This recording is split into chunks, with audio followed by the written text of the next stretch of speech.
delays. The sitting is open. The sitting is open. Please take your seats, colleagues. I can inform you that, as promised yesterday, a joint statement was made by the Chair of the Committee of Ministers, the Secretary General, and the President of the Parliamentary Assembly regarding the atrocities that have taken place yesterday and are taking place today in our member state, Ukraine, due to the Russian war of aggression against Ukraine. First item of business this morning is a debate on the report titled Supporting a European Perspective for the Western Balkans, which you find in document 15609, which will be presented by Mr. George Papandreou on behalf of the Committee on Political Affairs and Democracy. I remind you that we already have agreed that in order to finish by 12 o'clock, when President Higgins from Ireland will address our Assembly, we shall interrupt the list of speakers at about 11:45 to allow time for the reply and the vote. I now call George Papandreou, rapporteur. George, you have 7 minutes. Thank you very much, Mr. Chair. The Balkan Peninsula is a beautifully diverse region. However, many ethnic groups, minorities, or even these small nascent countries themselves have often felt deep insecurity. Under despotic or authoritarian regimes, citizens felt oppressed, minorities excluded or persecuted, any sense of justice, equality, and freedom squashed. The imprint that this has left on our collective consciousness is that when in trouble, we look for a big brother, protector, or depend on a neighboring mother nation to come to our salvation. This created profound dependencies on outside powers, and our local or regional grievances became proxy conflicts in a larger geopolitical game. However, there's another side to the story. In the late 18th century, a revolutionary, ŬღީΓ Fereos, and many after him had a very different vision for the Balkans. He lived and wrote from Odessa, and he wrote on the unity of the Balkan peoples. I will use his words to juxtapose these to the horrible reality of today's war. Against Putin's despotism, ŬღީΓ Fereos would call for radical and direct democracy. Against Putin's brutality, ŬღީΓ would project the universality of human truth and human rights. Against the Russification, the denial of Ukrainian identity, ŬღީΓ Fereos would proclaim a state of democracy and education where, in this case, Greeks, Slavs, Armenians, Turks, Jews, Vlachs, and Albanians live harmoniously and equally. A state of virtue, he called it. This vision which inspired many had been lost after many wars that ensued. But this dream was rekindled when the EU invited the Western Balkans to the Thessaloniki summit in 2003 and pledged that they have a genuine European perspective into a family of values which guarantees peaceful coexistence, where all feel protected, respected as individuals, as a minority, as a nation, as a political group, as a citizen of any race, religion, gender, or ethnicity. Protected, secure, not because of some big brother protecting us, but because of our pledge, our commitment to common values and practices. A family of dignity, trust, and virtue. But as Piero Fassino and his co-signatories recently declared, after 20 years, the shine of Europe has been waning, bringing frustration, youth migration, reform fatigue, undermining the vision of a Balkans of cooperation, democracy, dignity, and peace. The old habits of looking for protectors are re-emerging. In this world of geopolitical rivalry, the Balkans could easily again become a playground of proxy conflicts. Though this report hopes to be a new starting point, I hope it to be a spark to help rekindle the dream, the vision of the unified people of the Balkans within the European Union, to further provide for a new impetus towards democratic reform where the Council of Europe can and must play a crucial role. But it is also a challenge towards the European Union, a call for the necessary political will to move forward. Yet it is a challenge to all of us. What Europe do we want?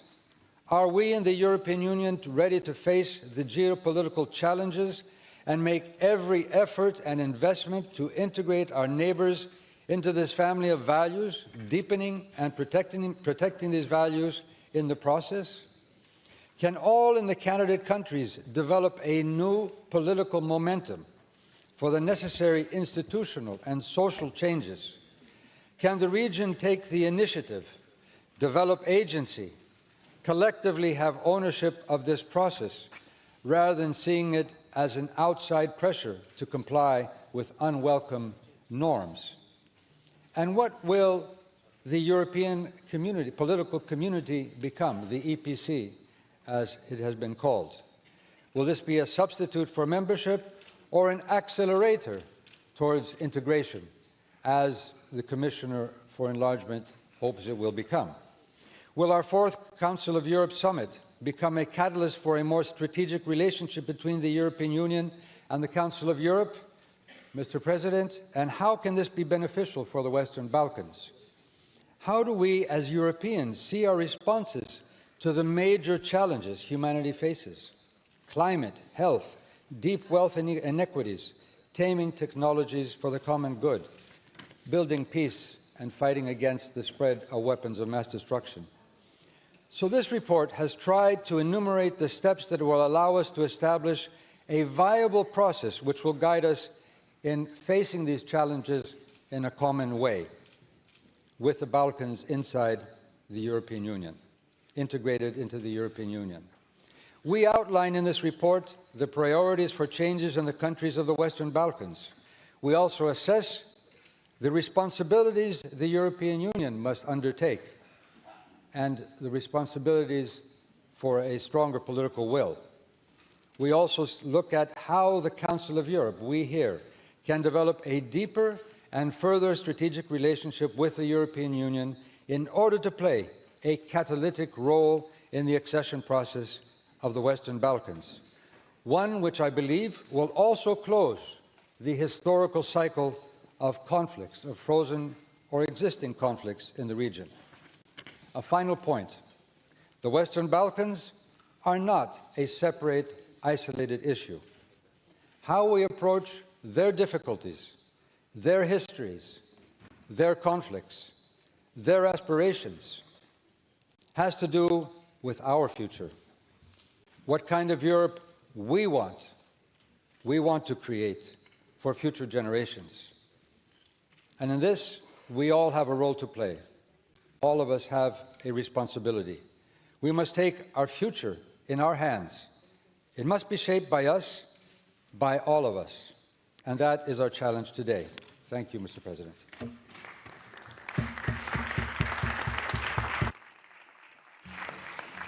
Thank you very much, Mr. Rapporteur, dear George. Now I will open the floor.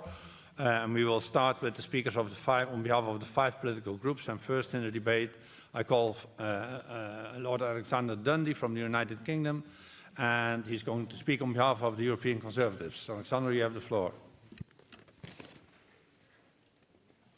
Mr. President and members, I congratulate warmly Mr. George Papandreou for his excellent report.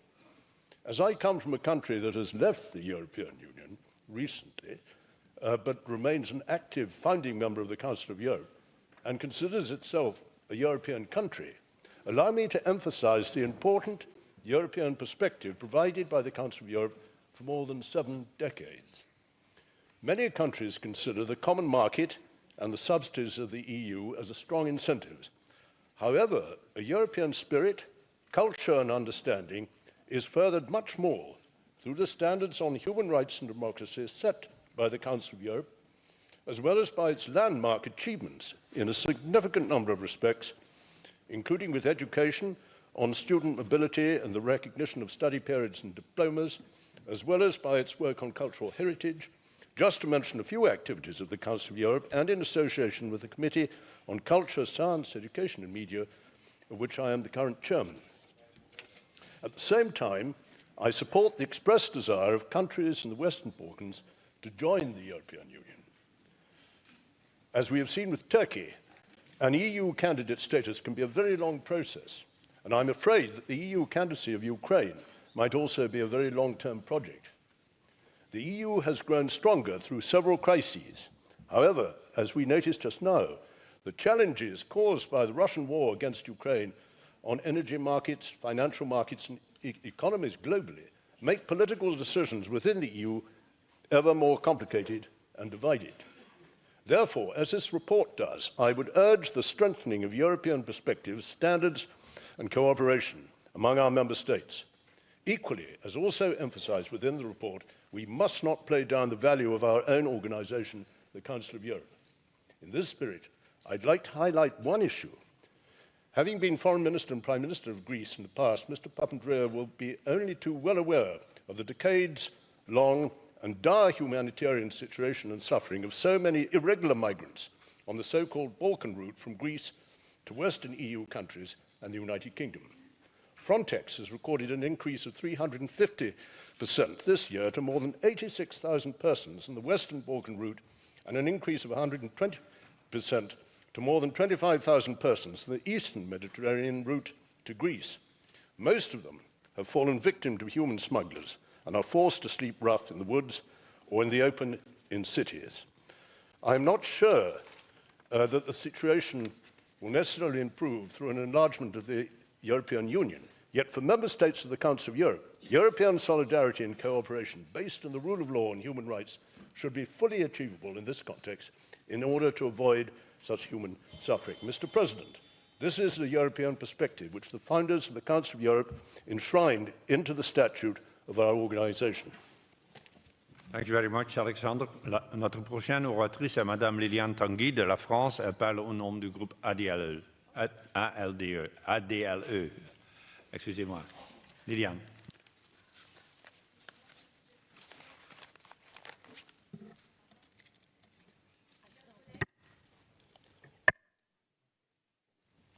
Monsieur le Président, chers collègues, le groupe ALDE accueille favorablement le rapport et la proposition de résolution qui nous sont soumis au débat aujourd'hui. Parce que les Balkans occidentaux font partie intégrante de l'Europe, parce qu'ils appartiennent à notre histoire et qu'ils partagent notre culture, notre sentiment d'appartenance et nos valeurs, le groupe ALDE soutiendra toujours les efforts allant dans le sens de leur rapprochement à l'Union européenne. Depuis le sommet de Thessalonique en 2003, des avancées ont eu lieu, mais nous déplorons la lenteur du processus d'intégration des pays des Balkans occidentaux à l'Union européenne. Conscient des difficultés que traverse cette partie de l'Europe, notre groupe salue toutes les initiatives visant à maintenir la paix et la sécurité et à en éloigner le spectre de la violence. Nous n'ignorons pas qu'un certain nombre de conflits latents pourraient porter atteinte aux relations de bon voisinage et à la stabilité en Europe. Nous partageons les préoccupations exprimées dans ce rapport quant aux manquements à l'état de droit et à la bonne gouvernance, aux atteintes aux droits des minorités, à la liberté de la presse et à l'indépendance de la justice, dont ces pays ne sont pas exempts. Nous avons conscience que les conflits bilatéraux y font souvent obstacle à une coopération régionale inclusive. C'est pourquoi le groupe ALDE croit en la vertu de la coopération interparlementaire pour renforcer l'intégration régionale et la sécurité démocratique de la région. Avec le retour de la guerre sur notre continent, il est devenu urgent de réagir et de protéger les Balkans occidentaux en facilitant le processus de leur intégration à l'Union européenne. Le groupe ALDE soutient la proposition visant à développer davantage les activités de coopération dans les domaines prioritaires tels que l'état de droit et la bonne gouvernance, ainsi qu'à appuyer les initiatives des sociétés civiles locales. Il entend également l'intérêt du Conseil de l'Europe à vouloir intensifier la dimension politique de son engagement dans les Balkans occidentaux. Le groupe approuve également la recommandation adressée au Comité des ministres de soutenir les forces démocratiques dans ces pays afin qu'ils s'engagent à améliorer leur fonctionnement administratif à tous les niveaux de gouvernance, à intensifier la lutte contre la corruption, à renforcer la place de la société civile et à s'abstenir à tout discours provocateur. Le Conseil de l'Europe doit poursuivre son dialogue avec l'Union européenne en proposant son aide dans les domaines où ses compétences sont salutaires, tels que l'état de droit, la démocratie et les droits humains. Notre groupe souhaite souligner l'intérêt porté à la création de la communauté européenne Politique européenne qui a vu le jour le 6 octobre dernier en Conseil européen à l'initiative du président français Emmanuel Macron. Cette plateforme intergouvernementale est un espace de dialogue politique dont la priorité est de renforcer la coopération dans les domaines de la défense et de la sécurité et d'améliorer l'interconnexion dans les secteurs de télécommunications, de la cybersécurité et des transports. La création de la communauté politique européenne répond à la nécessité de recréer une unité continentale à la suite de l'agression russe contre l'Ukraine. Elle n'a donc pas vocation à se substituer à l'Union européenne ni au Conseil de l'Europe. Au contraire, elle aura pour mission de préparer les dirigeants, les élus et les citoyens des pays candidats à leur intégration dans l'UE.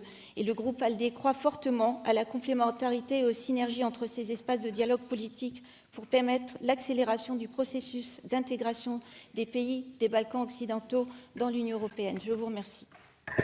Merci, Madame Tanguy. I will give now the floor to Mr. ΟՒՂΙΓ.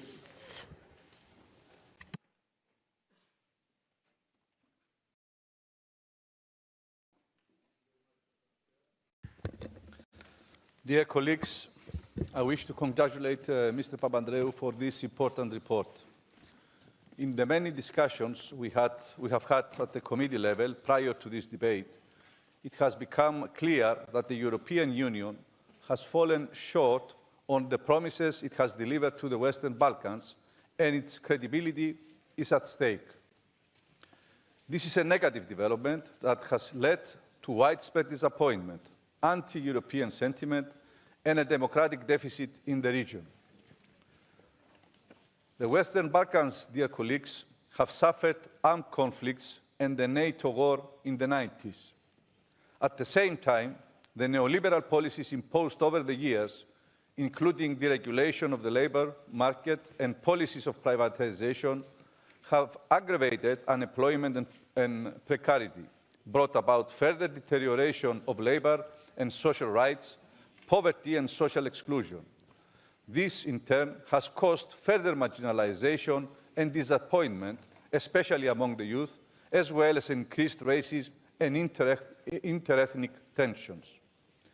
Council of Europe and particular PACE must stand by the Balkan countries in favor of democracy, peace and social justice, social and economic development, and the strengthening of democratic institutions. Standard setting, monitoring and cooperation are essential in keeping up the momentum and achieving progress with respect to Copenhagen criteria.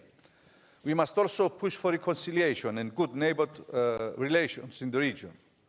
The PRESPA agreement has sent a clear message that historical disputes can be solved through dialogue.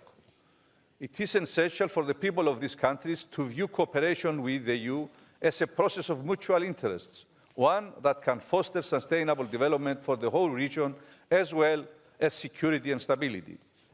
Renewed commitment is what we must achieve. Rewarding progress with a concrete perspective of EU integration will be beneficial to the region and Europe as a whole. But enlargement must go beyond the technical level and reach the parliamentary and intergovernmental dimensions, local and regional authorities and civil society organizations. Furthermore, the EU and the enlargement process in itself needs to change so that the Union's strategic objectives reflect and prioritize policies aimed at combating exploitation, precarity, the deterioration of labor and social rights, poverty and social exclusion. Thank you, Madam Chair. Thank you very much, Mr. ΟՒΓΙΓ. I give the floor now to Mr. Fassino. Grazie signor Presidente.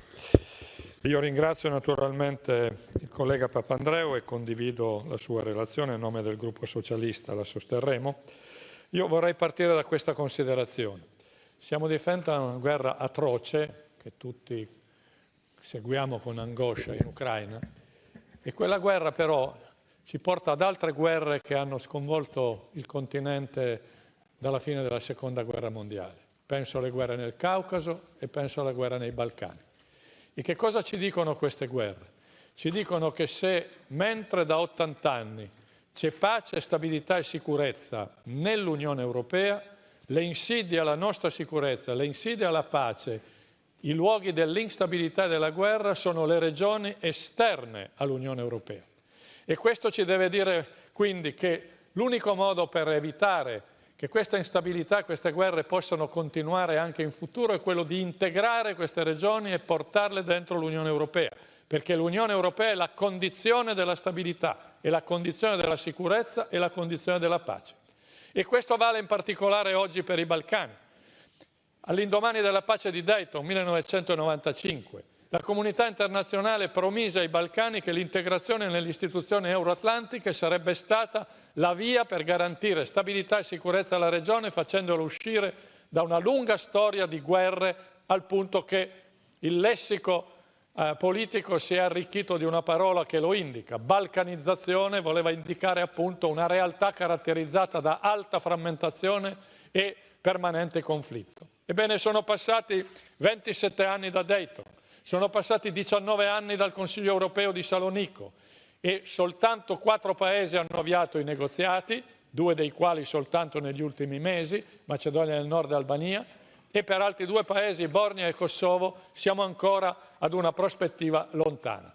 E guardate, tutto questo decorso di tempo ha prodotto già delle conseguenze, ha prodotto frustrazioni nelle opinioni pubbliche che vedono l'obiettivo dell'Europa sempre più lontano e evanescente, ha permesso l'ingresso nella regione ad altri attori, dalla Cina alla Russia, alla Turchia, ad altri ancora, e ha favorito come alibi il rallentamento nei paesi balcanici dell'adeguamento della loro legislazione agli standard europei.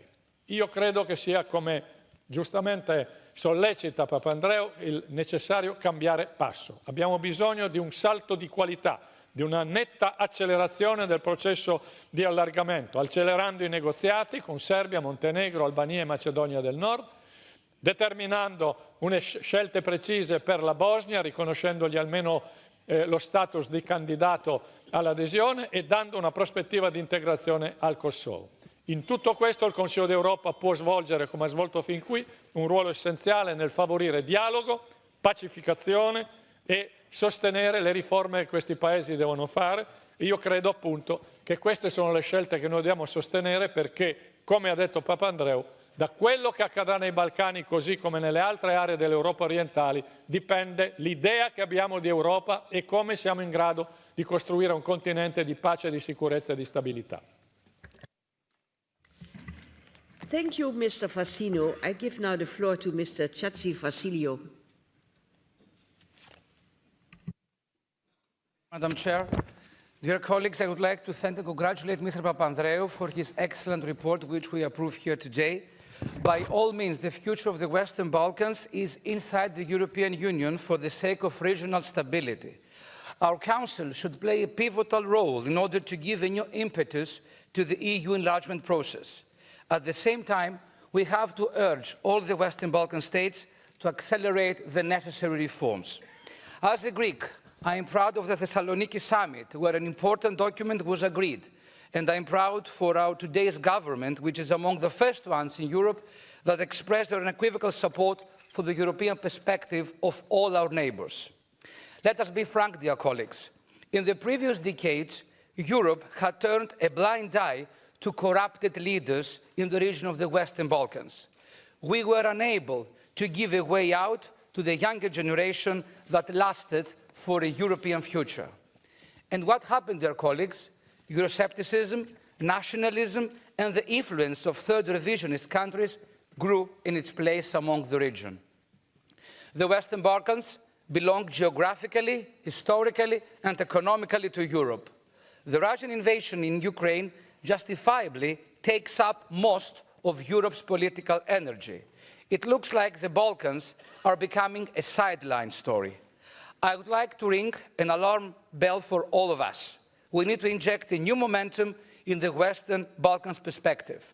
Yes, the Western Balkans should continue their efforts, but Europe also has to deliver. Leaving the region in a limbo will cause instability and a dangerous strengthening of malign influence by third actors.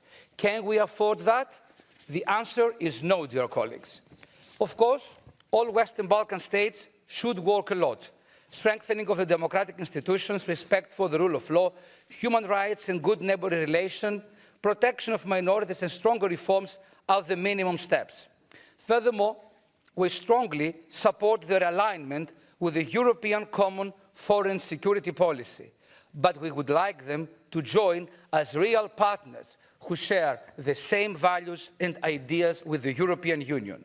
This is why it's also important for all Western Balkan states to follow and implement the policy of sanctions against Putin's Russia. Europe is not just words. Europe is principles and actions above all. So, dear colleagues, our Parliamentary Assembly must revive the European dream for the Western Balkans. The question is not if they belong to the European Union. The question is when they will be ready to join. And the report of Mr. Papandreou is definitely towards the right direction. Thank you. Thank you very much. The list of speakers on behalf of the political groups is herewith closed. I go now to the normal speakers list. And the first on my list is Mr. Kolajian from Romania, Socialist Group. Madam President, colleagues, first of all, I would like to congratulate our rapporteur, George Papandreou, for his excellent report. Definitely, I will share and support his conclusions. Secondly, just a few political comments. The first one is the following one. All the time, the EU enlargement process was a huge asset for the European Union. And it was the case with the Central Eastern former communist countries. It is the case now with some of the Eastern partners, Ukraine, Republic of Moldova, and I hope also Georgia before the end of the year. It should be definitely the case, but not only making reference to a European perspective. We should use the proper words, accession to the European Union for the whole Balkan region, and I underline the whole Balkan region, because in the end, the geopolitical and strategic vision should be the following one. The only solution for a stable, democratic, prosperous Balkan region, for peace, first of all, is the fully integrated Balkan region. This is the essence of what we are discussing now. Of course, the history was extremely complicated, and sometimes still is. This is why when dealing and looking to some bilateral, still complicated relations within this region, tensions and so on. And speaking from our national also experience from Romania and also my own personal experience, we know and I know also how precious, how valuable is the regional contribution. Some regional organizations that are gathering the members of the Balkan region, for instance, the Southeast European Cooperation Process. And I do remind, in 2014, under my national presidency, the Romanian presidency of CECP, I had the honor to assure the presidency of CECP at that time, with the common effort of the countries in the region, inter alia, with extremely important wisdom coming from Serbia and from Kosovo. We succeeded to accommodate Kosovo and to invite Kosovo to be part of Southeast European cooperation process. It was an exceptional moment. Based on the wisdom coming from our Greek and Macedonian friends, we succeeded to finalize the final document, and we succeeded to have a good presidency and good achievements during 2014 mandate at that time. So it is possible. Let's use also these internal resources from the region. Finally, of course, the criteria should be respected. Inter alia, the protection of national minorities in the region, including the Romanian national minority or the Armenians, it is important. But in the end, everything is political. So there is a need for a clear political commitment, and this is why the signal that we are sending today from Strasbourg, from the Council of Europe, it's extremely important. Let's support the full integration of the Balkan region. Thank you. Thank you very much. I give the floor now to Mr. Nikos Tonaritis from Cyprus. Madam Chair, allow me first of all to thank and congratulate Mr. Papandreou for his excellent report.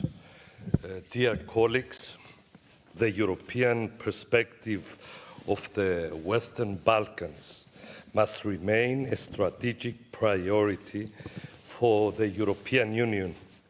To this end, the Council of Europe may have a notable contribution in encouraging both sides to reaffirm their commitments to the integration process and in supporting a new dynamic of dialogue and cooperation. It is essential that the process becomes fast-paced and efficient and conducive to political, economic, but also social reform. Solid mechanisms should be established safeguarding good public governance, the independence of the judiciary, the freedom of the media and civil society, and full protection of human rights, especially those of ethnic minorities. Balkan countries have made noteworthy progress against deep-rooted tendencies for corruption, party polarization, and lack of transparency and accountability. Yet the region remains vulnerable to external influence and manipulation driven by historical ties and political and economic interests. The future of the Balkans should be safeguarded from such threatening dispositions. We must ensure that conditions of stability, democratic security, strong neighborly relations, and cooperation prevail. A European perspective for the Western Balkans is a geostrategic investment for the whole of Europe. Therefore, we, the Council of Europe, must continue to encourage and expect full alignment with our common European standards, values, and principles. Thank you very much. Thank you very much. I give the floor now to Mr. Howell, United Kingdom. Thank you very much. I would also like to offer my congratulations to George Papandreou for this report and for focusing our attention on the West Balkans. Because as we have already heard, there should be an alarm bell ringing for us to look at this area. It is an area that needs to be monitored in great depth. As we have heard from Piero Fassino, there are other actors waiting to play their part in this area. The most obvious one is Russia. But there is one that is even more pernicious than Russia for playing its part in this area, and that is Iran. Iran is playing a major role in the West Balkans, and you need only look at the size of its embassy in Sarajevo to see that something must be going on. There are two areas on which I would like to concentrate. The first is Bosnia Herzegovina, where I have just returned from election monitoring for the presidential and the parliamentary elections. One can look at these elections in two terms. One can look at them in the short term, where there was no disruption that we were able to see, and where people could vote without being at the point of a gun. But you can also look at them in terms of the long term. And in this case, they must be seen as disastrous. For people to go into an election booth and for them to spend 30 minutes reading through the 4 pages, the 4 areas or the ballot papers, means that we have developed a system that is completely complicated for the area. And the fact that when you look at who voted, it was young people that were excluded from this because most of them have left the country, is illustrative of the fact that the Dayton Accord simply does not work and is not sustainable for the long term. So whatever we do, we must fix it and get it right. The second area I said I would deal with too is Kosovo, where my government is supportive of Kosovo, and so is my delegation. It can bring nothing but benefits in human rights terms to the people of Kosovo to be fully members of this organization. There is throughout the region still too much dependence on Russia for natural gas, and that means big investment from the West. For the Council of Europe, I can only agree with the report that the Council should play a greater role in promoting dialogue, including regional cooperation, the normalization of relations, and the solution of bilateral differences. Thank you. Thank you very much, Mr. Howell. I give the floor now to Mr. Kern, Claude Kern, France. Merci Madame la Présidente. Mes chers collègues, je veux remercier notre collègue Georges Papandreou pour son excellent rapport. Je reviens moi-même de Sarajevo, où, avec d'autres collègues, j'ai participé à cette mission d'observation préélectorale puis électorale. Et grâce aux échanges que nous avons pu avoir sur place, j'ai pu toucher du doigt certaines des problématiques évoquées dans ce rapport.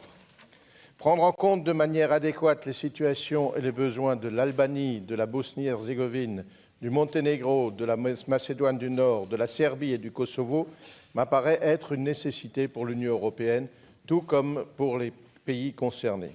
Ne nous le cachons pas, la marche vers l'intégration européenne est longue et ardue, tant la reprise de l'acquis communautaire suppose l'adaptation des législations et des pratiques. La situation du Monténégro est à cet égard frappante. S'il a ouvert l'ensemble des plus de 30 chapitres de négociations, seuls 3 sont aujourd'hui provisoirement clos. Je partage les préoccupations exprimées par notre collègue rapporteur sur l'évolution de la situation dans la région. Le climat politique polarisé aboutit parfois à des conflits interinstitutionnels. Dans plusieurs États, on relève malheureusement de graves manquements à l'état de droit, de sérieuses difficultés de gouvernance et des failles dirimantes dans l'organisation et l'indépendance du système judiciaire. La liberté des médias reste un enjeu, tout comme le respect des minorités nationales. Ces problèmes sont encore aggravés par des reculs démocratiques que l'on observe dans certains de ces pays, comme dans bien d'autres pays d'Europe. Nier ces problèmes serait mentir. Dire qu'il sera facile de les résoudre aussi. Et pour autant, il nous faut avancer et donner des perspectives positives aux États des Balkans occidentaux afin d'éviter qu'ils se tournent vers d'autres influences qui prêtent moins d'attention aux enjeux démocratiques. Je crois que les pays en préadhésion devraient pouvoir tirer plus rapidement et sans attendre leur adhésion complète le bénéfice des efforts qu'ils consentent. Le fait d'avoir revu la méthodologie du processus d'intégration pour le rendre à la fois plus rapide et progressif, mais aussi réversible, me paraît être une mesure de bon sens. Il nous faut réaffirmer avec force la perspective européenne des Balkans occidentaux, sans rien cacher des marches ardues qu'implique l'adhésion à l'Union européenne. Il en va d'ailleurs de même pour l'Ukraine et la Moldavie, et peut-être, j'espère un jour, la Géorgie. Mais la phase de préadhésion est une étape cruciale si l'on veut éviter d'importer des problèmes systémiques au sein de l'Union européenne. Merci. Merci, Monsieur Kern. Next speaker is Mrs. Emine Güney. Thank you, Chair. Dear President, dear colleagues, I would like to thank the rapporteur for bringing up a very important regional issue. Integration of the Western Balkans into the European Union is of significant value in terms of social and economic development and welfare and stability of the region and Europe alike. It surely serves the benefits of interests of the both sides. Therefore, I think the enlargement and membership process should be truly endorsed. Because this will also push the regional countries for further political reforms and change in rather more democratic and transparent direction. Membership of the Western Balkans to the EU will contribute to the efforts aiming at tackling the challenges regional countries face vis-à-vis one another and empowering political and diplomatic attempts for more grounded cooperation in the region. I believe this process has also become a catalyst to address political and ethnic fractures and division in the region, especially by pushing for political reforms in order to provide and safeguard sustainable social, economic, political, and administrative structures. In addition, the enlargement and membership process is an invaluable chance nowadays to render and keep aspirations for European integration vivid and credible. This is even more evident as we are in a period in which the European vision is questioned and waning.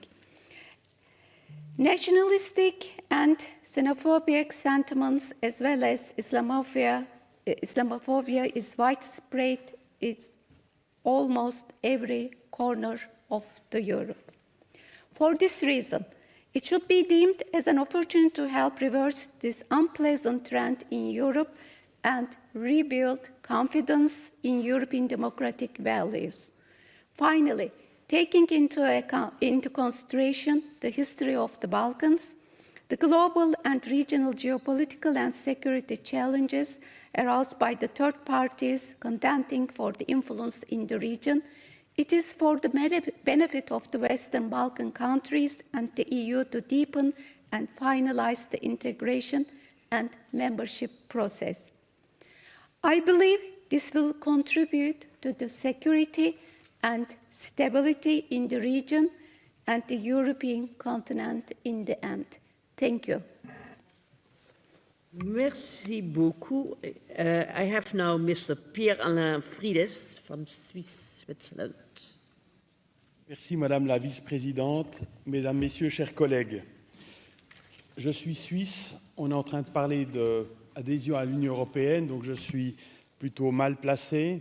Et en plus, je ne suis pas un grand spécialiste de la région des Balkans, même si j'ai à quelques reprises participé à des observations d'élections dans la région et je suis allé 2 fois avec une commission parlementaire suisse visiter les troupes suisses. Oui, il y a des troupes suisses à l'étranger, en l'occurrence au Kosovo. Mais je me permets en fait quelques remarques qui, je pense, iront tout à fait dans le sens du rapporteur qui a effectué un très bon travail. Donc une anecdote d'abord, je suis médecin et j'ai envoyé un de mes patients, médecin en Suisse, se faire opérer dans un hôpital régional et ce patient a la caractéristique d'être un Kosovar, réfugié en Suisse, naturalisé suisse, mais qui, 20 ans avant l'événement dont je vous parle, avait vu son frère tué sous ses yeux par un militaire serbe. Et j'ai envoyé ce patient à l'hôpital et là, il s'est retrouvé face à un médecin serbe, l'anesthésiste. Ils se sont insultés et mon patient a quitté l'hôpital. Donc plus de 20 ans après les événements, la tension était encore énorme. Et cette tension, je l'ai vécue en visitant par 2 fois avec les troupes suisses Mitrovice, avec cette ville séparée par le fleuve Ibar, d'un côté une population plutôt kosovare, albanaise, et de l'autre serbe. Et la tension est palpable. Et cette tension, elle va durer très longtemps. Et la seule façon de la résoudre, c'est de sortir par le haut.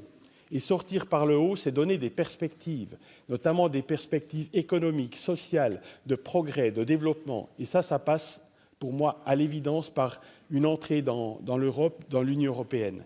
Et c'est véritablement offrir à ces pays-là la motivation pour abandonner ces haines qui vont se transmettre de génération en génération et qui sont actuellement toujours très vivaces.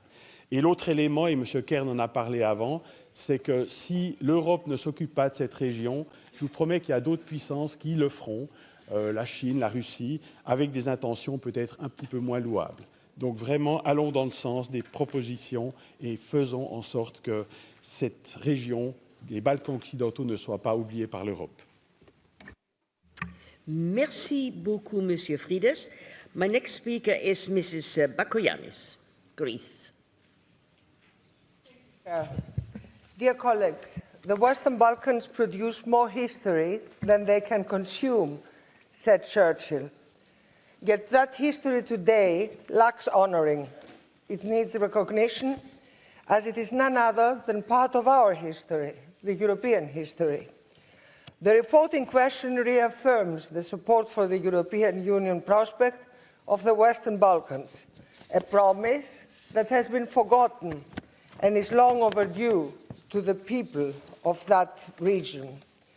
I want to congratulate the rapporteur, Mr. George Papandreou, for his excellent work, dedication, and insight within the report and resolution. It is as timely as it can be, following the outbreak of war in Europe, following the rise of geopolitics and global insecurity, but also following new attempts of Europe to unify, as evident by the first European Political Community Summit that took place in Prague just a few days ago. But we need not to look to new formats and forget the ones that have guaranteed peace in Europe for many years. The EU prospect for all the countries of the Western Balkans, and I repeat, all the countries, has been the driver for reforms, for peace and stability in the Western Balkans for many years now. Yes, they are not all in the same level. Yes, there are a lot of problems still in the Western Balkans. But if today the European Union does not send a clear message that we mean business, that we want the Western Balkans to be part of the European Union, then the disillusionment for the people will be so big that the interference of other players in the region, as a lot of colleagues already mentioned, will be there. China is there, Russia is there, Iran is there, a lot of other outside countries are there and are interested in the Western Balkans. Dear colleagues, this is a question the Europeans must solve. I'm grateful for all the support we get from people from outside the European Union. But the European Union must work now. And the decision must be made as quickly as possible, because time for the Western Balkans is running out. Thank you. Thank you very much, Mrs. Bakoyannis. And now give the floor, the next speaker is Mrs. Zita Gourmet. Thank you very much, dear President, distinguished colleague.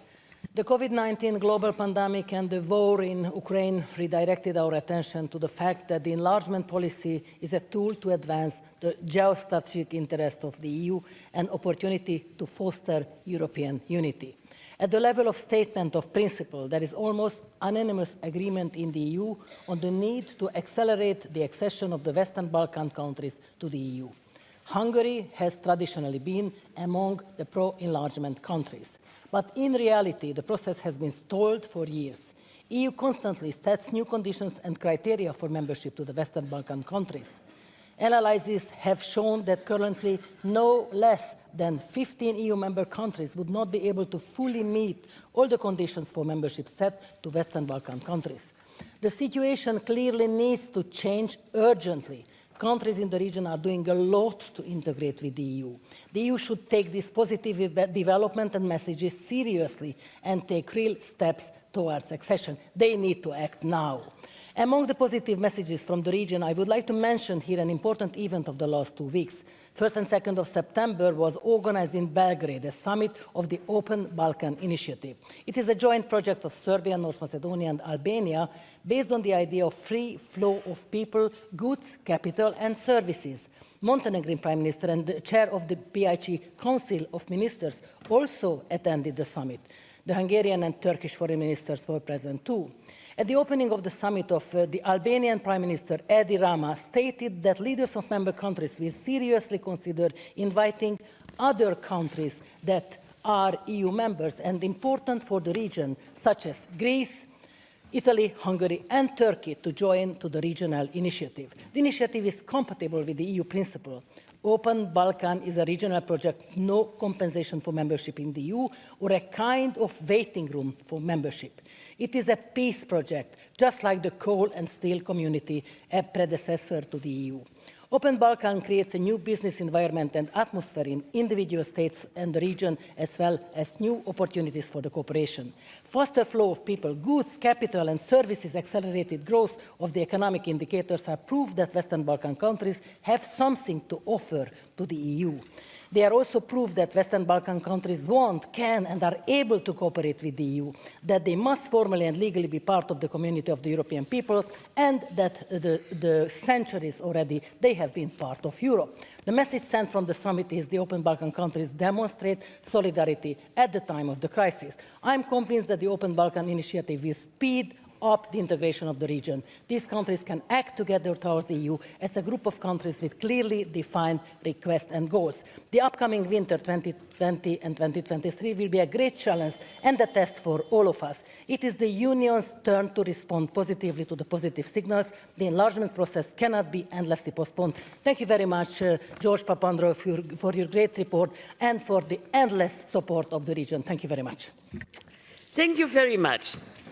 I give the floor now to Mrs. Jurida Tabaku from Albania.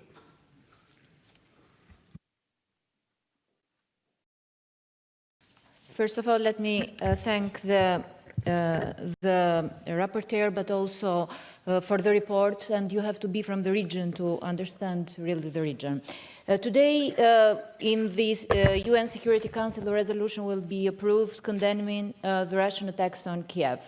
And the war in Ukraine has awakened memories in the Balkans. Several Balkan countries are still pointing fingers at each other, and I agree that should be condemnation, but we should also all move forward. Balkan countries should accept responsibilities and move forward. Moving forward means moving towards EU. We cannot allow any more Balkan countries which have aligned foreign policies with Russia. We cannot align any more Balkan countries which are Eurosceptics, and we cannot align any more Balkan countries which are not in the standards and also norms of EU. Albania has been in this process longer than other Balkan countries, and we are aware that speed but also compliance with criteria are equally important. This is a merit-based process and should not be considered as an award or a prize. Europe has found force from within during the pandemics, especially now during the war, and I'm sure that we can all learn from the last 30 years of a very long accession process for some of our countries. The region has not been sheltered from democratic backsliding, from corruption, from breach of human rights, and not all countries in the region are able to hold free and fair elections. But I believe that there is no other transformative process than the accession one. So giving the opportunity to individual countries, but also to the whole region to advance, is also contributing in enforcing democracies in each of these countries. The region has been full of conflicts, disputes, wars, but the common perspective of EU accession is widely accepted, from 94% of support in Albania to 28% in some of other countries. EU member countries have also considered this as a strategic object and vision for some time, but that time, I think, is now gone. We have done too little, too late, and I believe that we should move from strategy to action plans, and this has to happen now. Several achievements have happened during the last years that no one thought would have been possible. The Pristina-Belgrade dialogue, the Albanian-Montenegro moving ahead, starting the screening process, Montenegro, but also Serbia already advanced, and again, too little, too late. EU is the biggest donor in the region, is the biggest investor, the biggest trade partner, but also EU has to be the first choice for all of our countries. So in supporting this report, I believe that also this assembly should play a bigger role in terms of, with the bodies representing it, such as Greco and Manival, in terms of setting standards that are necessary for the EU process. All the resolutions, documents that we approve here should value something. We should put them to use. Thank you. Thank you very much. I give the floor now to Mr. Oleksiy Goncharenko from Ukraine. Thank you very much, Madam Chair. And I want to say that it is extremely important and up-to-time report and topic. Because this is finally, we are here now discussing strategic topic. And this is the expanding of the free world. And Western Balkans should be part, extremely important part of free world. And we should do everything to help them to do it.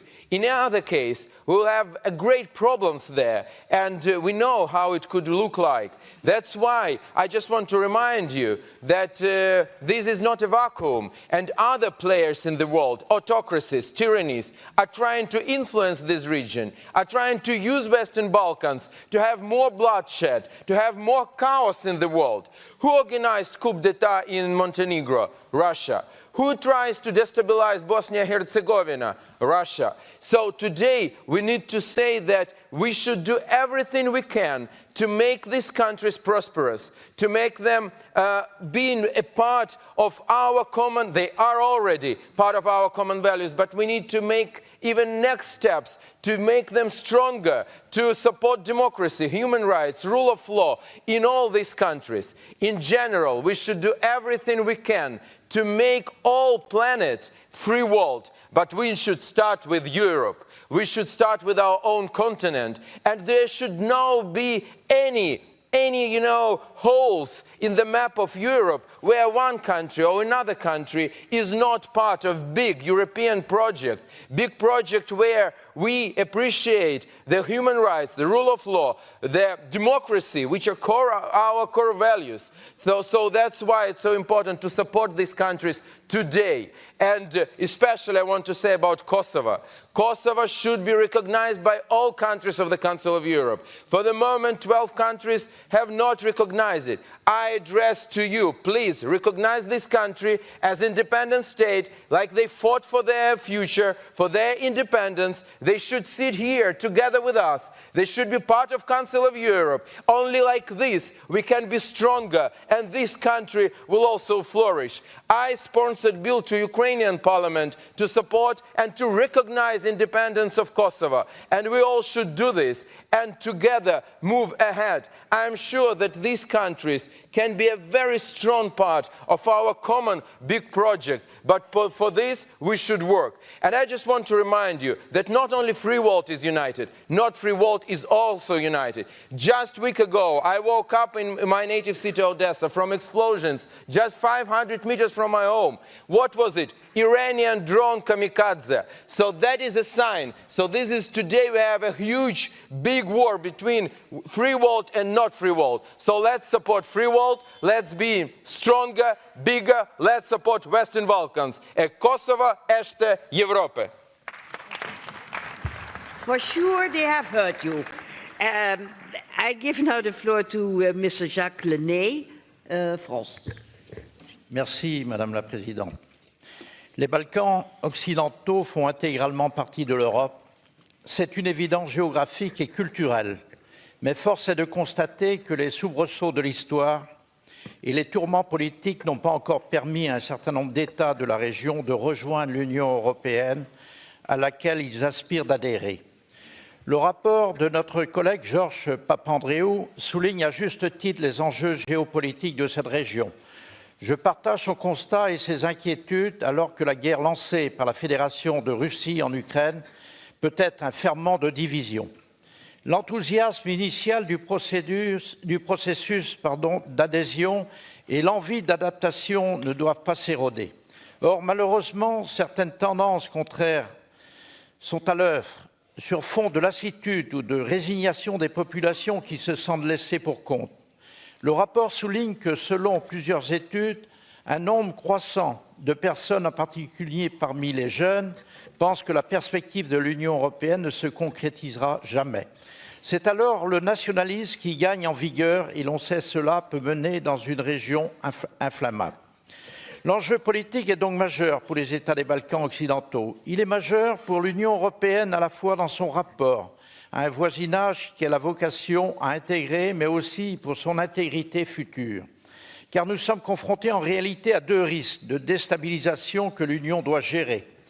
On ne peut en effet prendre le risque d'entériner une adhésion pour un seul motif politique, si les prérequis, notamment en termes de démocratie et d'état de droit, ne sont pas remplis.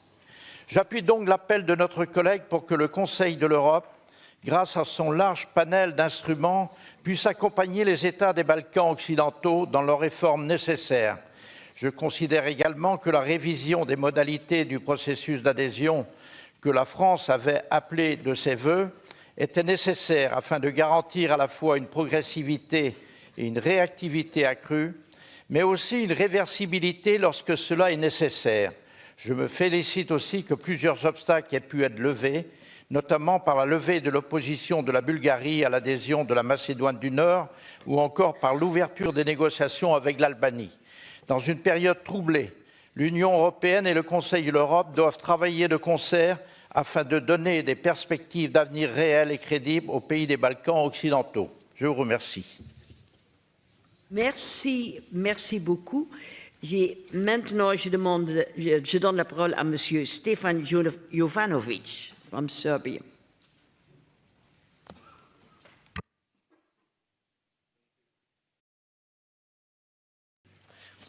Thank you, Madam Vice President.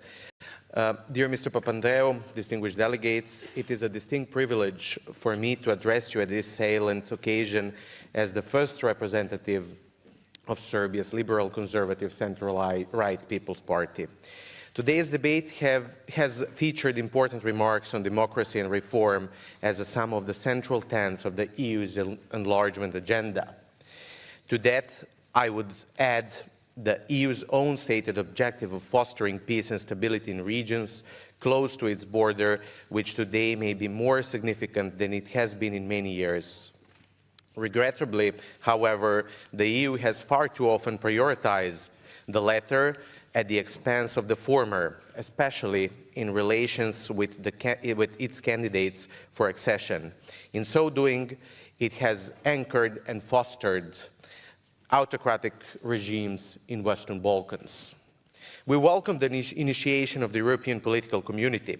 This is a positive step in addressing the EU's enlargement shortcomings and Western Balkans' European prospects. I would like to bring to your attention the issue of new aspirants for membership in the Council of Europe from our region. Since the founding of the Council in 1949, the organization has grown to include 46 members, all of whom were accepted anonymously, having received the full support of the European Community of Nations. A potential decision to consider a bid for membership on behalf of the provisional authorities of self-government in Pristina, applying as the so-called Republic of Kosovo, could be a clear break with this long-standing practice, allowing division and disaccord to take precedent over the core values of this organization. Many distinguished members of this chamber rejected Pristina's claim to a statehood, and rightfully so. In a year in which the Council has repeatedly taken a principled stance on the need to respect the territorial integrity of its members, it is vital that this position continues to be upheld consistently and without exception. By committing a unilateral act of secession in 2009, the authorities in Pristina bluntly violated Serbia's democratic constitution and the United Nations Security Council Resolution 1244. Additionally, their poor track record on basic human rights and the rule of law stands in the stark contrast with their wish to join this council. Under the watchful eye of the secessionist authorities, Serbs of Kosovo have become one of the most endangered ethnic groups in Europe. Violators of territorial integrity, of sovereign states, international law, and basic human rights should not be embraced by the organization devoted to the protection of this principle. We do call upon the Parliamentary Assembly to reject the attempts of provisional authorities in Pristina to become part of the Council of Europe, for they clearly do not meet fundamental requirements. Thank you for your attention. Thank you very much. I give now the floor to Mrs. Margreet Boer from the Netherlands. Thank you. And I start with congratulations to the rapporteur for this important and balanced report. It is important for the international community to show commitment to the Western Balkans and not forget the region. especially in light of the recent steps towards Ukraine and Moldova. Further, the war in Ukraine has underlined the importance of EU enlargement towards the Western Balkans to prevent instability in the heart of Europe, especially given the ongoing attempts by Russia, but also China, Turkey and others, to gain influence. Renewed and concrete commitment from EU side is key, as the region has been neglected for the past decade and many promises have been broken. Previous week, I was member of the election observation mission in Bosnia Herzegovina. And what struck me there was the lack of perspective that was felt by the people, leading to young people leaving the country and an exceptional low birth rate. I will not comment now on the election as such, as the report of the mission has to be published, but I'd like to comment briefly on what happened directly after the election.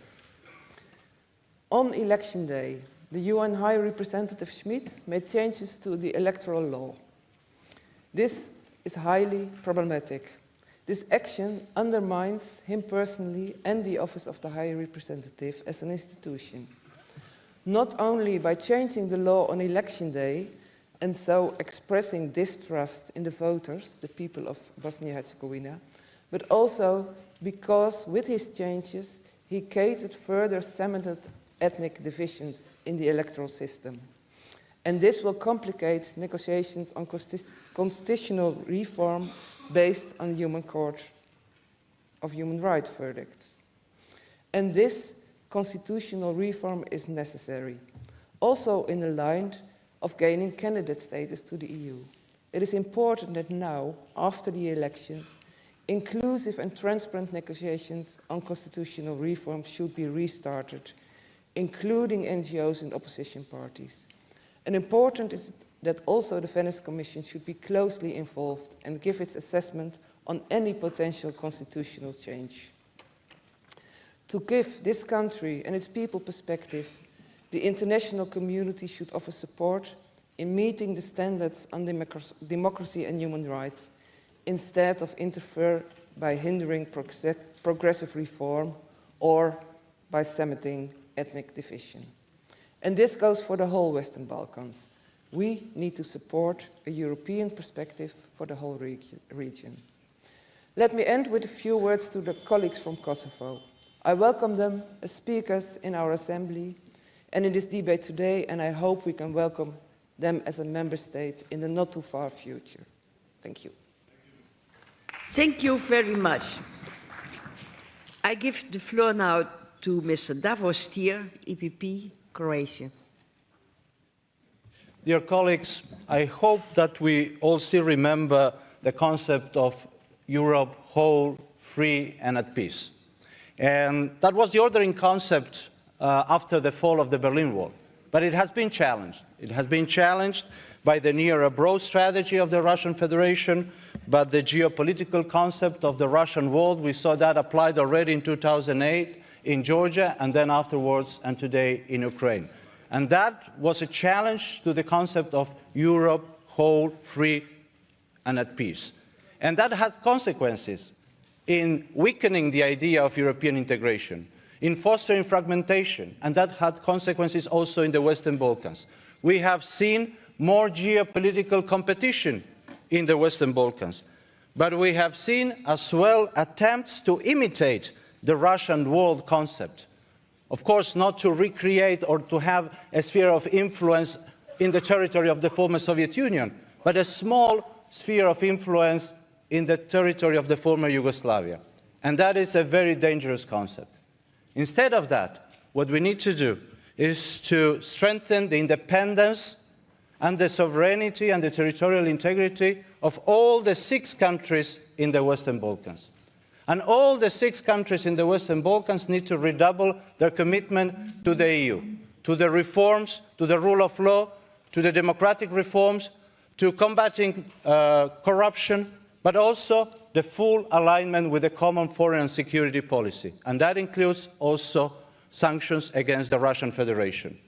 That is necessary, has not been yet done by all the countries in the Western Balkans, And it's necessary because Europe doesn't need Trojan horses now.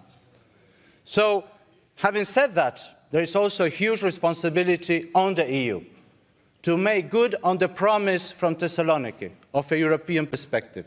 And a lot of emphasis has been put on the political institutions, and that is okay. But we also need to enlarge the societies. And in this sense, we can go faster. Let me explain what I mean by enlarging the societies. There is a regional now agreement of a free roaming area. You can call from Belgrade to Tirana without paying roaming fees. But if you call Strasbourg, or if you call Athens, or if you call Zagreb, you have to pay roaming fees. So it's good to have regional cooperation, but with this regional free roaming area, we need to include it, integrate it immediately into the European free roaming area, to all the 4 freedoms, to have it integrated also to the societies of the Western Balkans.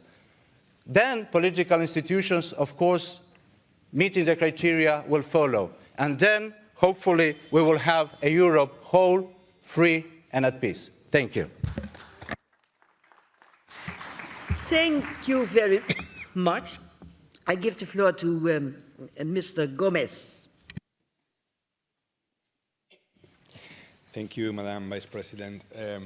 Creo que en un momento de enorme tumultuosidad en Europa, diría más bien incluso no solo en Europa, sino en el contexto euroasiático, no podemos permitirnos otro camino para los Balcanes que no sea el de neutralizar todas las tensiones, pero particularmente las tensiones interétnicas, fomentar de manera real y decidida la autonomía y la soberanía de cada uno de los países que conforman la región, y esto pasa obviamente por rechazar en toda medida las interferencias de potencias geopolíticas como puede ser Rusia, pero también por ser conscientes de que no podemos ejercer un constante protectorado de facto de estos países, y finalmente y sobre todo por acompañar con decisión los procesos de refuerzo de la democracia en los Balcanes.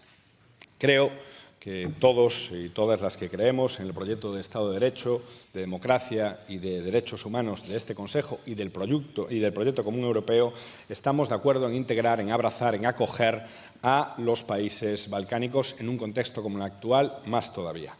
Lo debemos hacer porque son, obviamente, países hermanos, lo debemos hacer porque es garantía de estabilidad y paz no solo para estos países, sino para el conjunto de Europa, y lo debemos hacer sobre todo porque, más allá de que lo puedan desear sus élites políticas, por cierto, a veces muy separadas de las demandas de sus ciudadanos, lo debemos hacer porque los pueblos y los ciudadanos de estos países así lo exigen y así lo desean. Y es precisamente en este sentido que, para conseguir reforzar la perspectiva europea de los países de los Balcanes, creo que tenemos que hacer 3 cuestiones. En primer lugar, como ya se ha dicho previamente, las dinámicas económicas del neoliberalismo no pueden ser lo único y lo principal que exportamos, por no decir que imponemos, a estas sociedades. La contrapartida a la incorporación de estos países al proyecto común europeo no puede ser que sean socios económicos subalternos al servicio de las principales economías del proyecto europeo.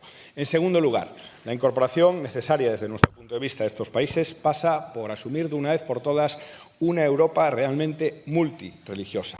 Creo que minorías culturales, que son mayorías además en sus países, como pueden ser la musulmana bosníaca, tienen que saber que con todo los acogemos y tienen que sentir que son parte de nuestro proyecto común. Y en tercer lugar, y para acabar, debemos de transitar esta incorporación de forma honesta.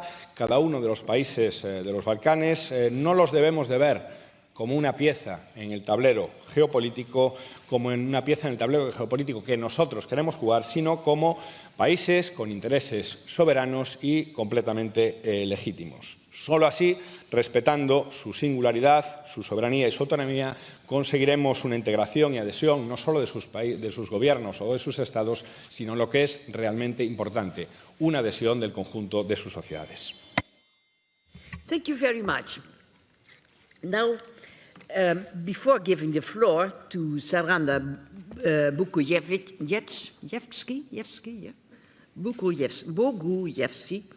I have to remind colleagues that since yesterday we gave the right to speak in the debates to Kosovo. And now in this debate on the Western Balkans, the first time that a member of the Assembly of Kosovo has the right to speak. So you are very welcome.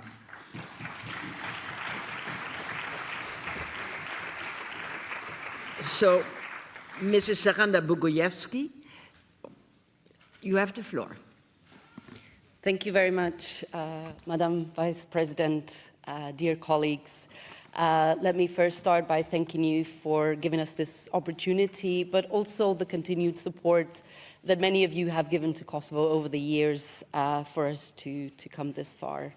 And of course, for taking this decision for us to be able to actively engage in these debates in the plenary, and with a hope that soon we will have the full right of participation.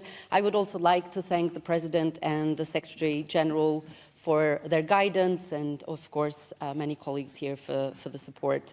Also many thanks to George Papandreou for an outstanding report. There's so much to be said, and today I could be talking about many things, Kosovo's achievements, as one of the most vibrant democracies in the region. If you don't believe me, you can always come and visit and see for yourself. Our difficulties that we're facing, difficulties with our neighbor, or the not so distant past that we've had. But today we are faced with concerns much wider than our region. Today we are faced with a brutal war.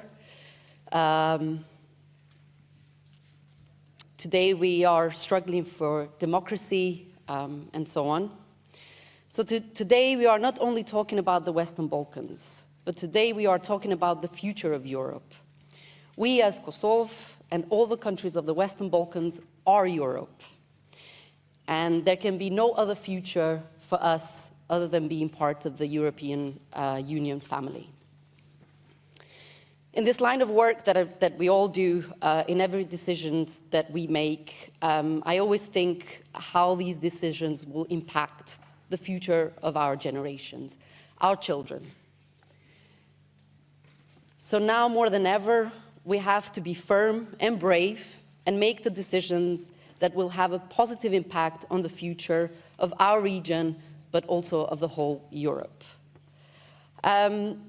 Now, as this is my first time addressing the plenary, I would like to tell my Ukrainian colleagues and also the people of Ukraine that our thoughts and our hearts and our prayers are with you. We know far well what you're going through.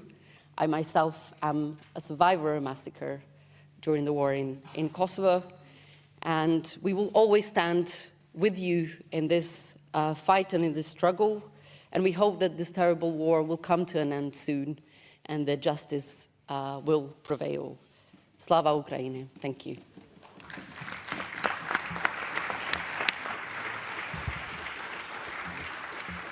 Once again, congratulations. Thank you very much. I give the floor now to Mr. Edward Ley from the United Kingdom.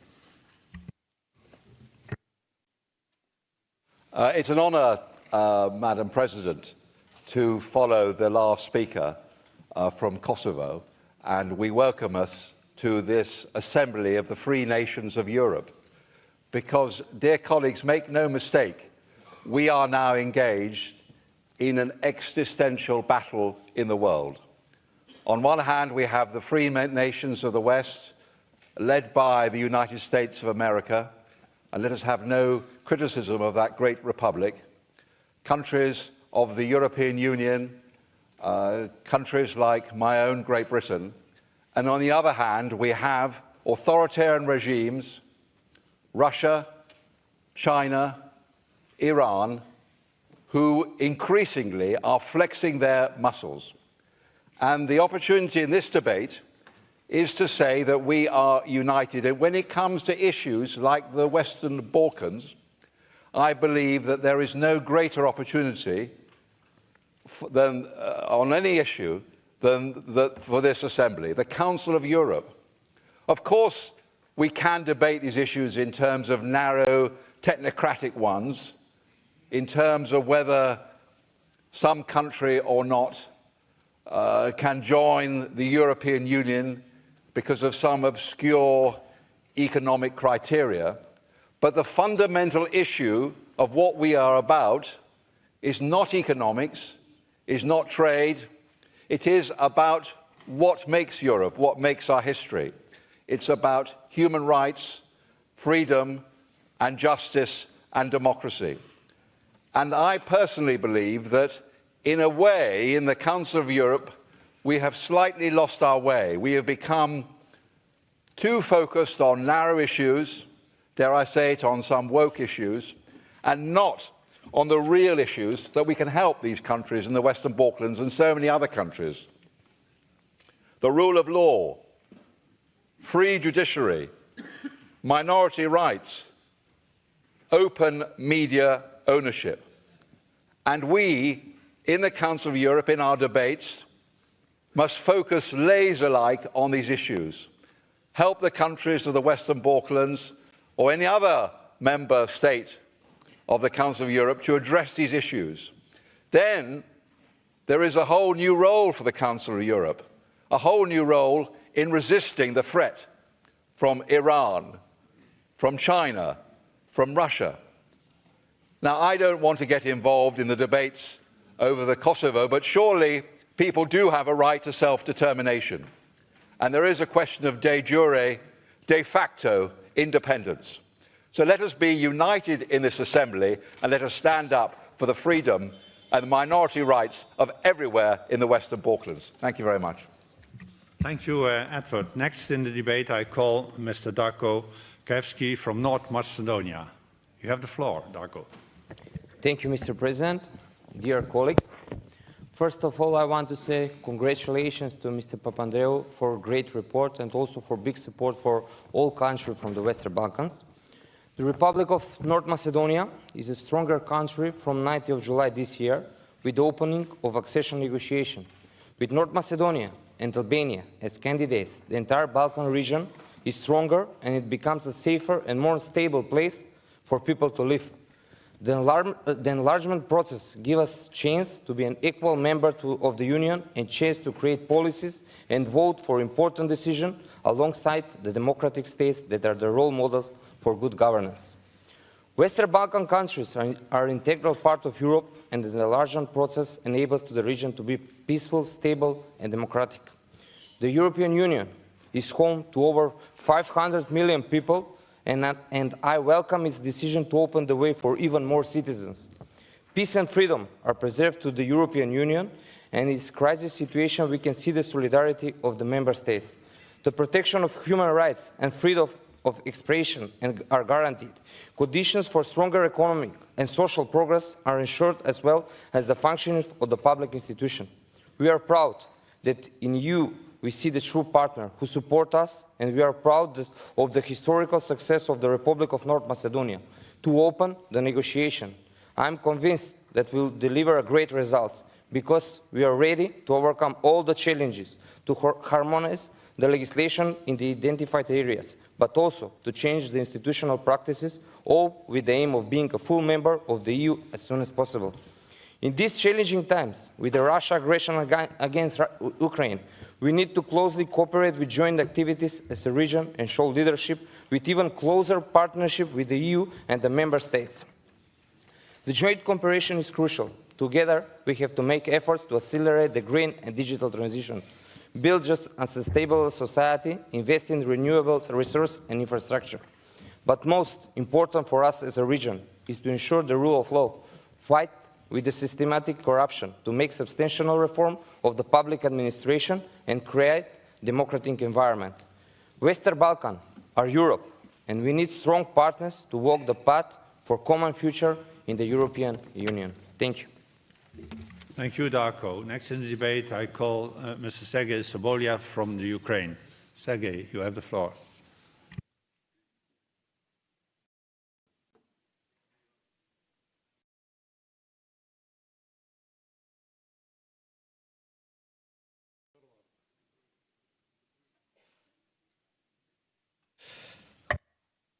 Thank you, Mr. President. Thank you, Mr. Reporter. I think that Mr. Papandreou found a lot of answers, fortunately, on very complicated questions. But unfortunately, we have more questions than answers. So this discussion is very important not only to Western Balkans, it's very important to all European Union and to all Union of European peoples. First of all, of course, it's a war of civilizations. And when my previous colleagues mentioned new fascist regime of Putin in Russia, new dictator regimes in China or Iran, don't forget about Northern Korea, don't forget about Syria. I think that it's a real strategic war in the world. So it's a possibility to protect European Union, the values of European Union, only when you have strong forces. And Ukraine shows the whole world, with the thanks of your technologies and your weapon, that we can protect also European and world values of democracy and free world. When some leaders of your European countries forget that when you didn't pay money for your own army, you will pay money for other army, as we saw now when some countries refused to enjoy the sanctions against Russian Federation and pay money for Russia to kill Ukrainian children, Ukrainian women, it's very important to understand that as well as it's impossible to realize how Europe and European Union can be without free nations of Western Balkans, including Kosovo, it's impossible to realize how Europe and European Union can be without such nations as Ukraine, Moldova, Georgia. I think that this report has the excellent possibility to understand that now we are all in one boat, a boat of democracy. But this boat must be protected, and must be protected not only by economical methods, but as well by military methods. When somebody tries to discuss the future of military forces of European Union as the alternative to NATO, I think that it's the worst mistake. Without the United States, Great Britain, Canada, Japan, and other free world, it's impossible to protect democracy in the world. Thank you. Thank you, Sergey. Next in the debate, I call Madam Sensnaya Novakovic-Bursak. You have the floor, Sensnaya. Dear President, dear colleagues, thank you for the opportunity to address you, and I will be very, very brief. Firstly, I would like to thank to Mr. Papandreou and everyone who strives to make the topic of Western Balkan countries' European perspective in the focus of attention, because it's clear to all of us how important it is, how for the region and for Europe as a whole. However, it's equally important that our citizens believe in that perspective and feel its importance as well, and it is rightly mentioned in the report that trust and desire to EU accession is declining throughout the region, unfortunately. I think that it is more important to ask ourselves about the reasons for that situation and to try to find the correct answers on the internal European level than to look for the threats from the abroad and to trying to find enemies when they don't exist. On my opinion, one of the key reasons for the public mistrust is the double standards history and existence throughout the region, unfortunately. We cannot talk about the rule of law, especially international law, if you have one standard towards Serbia and another towards other countries, as we have now. It's really difficult, believe me, to believe in democracy, while at the same time, in my country, in Bosnia Herzegovina, lives a man a resident of a foreign country who pretending himself to be high representative, who without the necessary legitimacy or any legal basis trying to pass laws or impose laws and regulate internal relations. Who can say for the Bosnia Herzegovina that is sovereign and democratic country having in mind that fact? Currently, in Bosnia Herzegovina, we have a brutal attempt interfering the election process based on illegal act of Central Electoral Election Commission, an institution that is obliged to respect and implement election law, and unfortunately, some from the international community welcome it. And if we are talking about reconciliation, then all victims must be equally important and respected, because unfortunately, there were many of them on all sides. And for the end, if we really want Western Balkan countries within the EU, we need more unequivocal rule of law, real democracy, and fair approach to the past, to the present, and especially to the future. Thank you. Thank you, Snana. Now I call in the debate Madam Blerina Gilameti from Albania. You have the floor, Blerina. Dear Chair, first let me congratulate Mr. Papandreou for the outstanding report.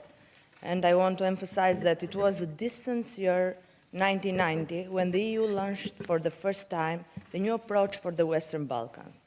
And that was that kind of decision that not only raised hope, but at the same time served as an important catalyst for our countries to work for their economic development, leaving behind the wounds of the war that have taken place in Balkans, and be oriented towards the strengthening the law and undertaking important reforms. It would be precisely this dream that would make the Western Balkans, and I want to emphasize here, the whole region, the 6 countries, rise above the difficulties and conflicts of the moment and be oriented towards building bridges of regional cooperation with the clear perspective that their destiny is in the European family and the sharing of the same value and the principles that EU represent.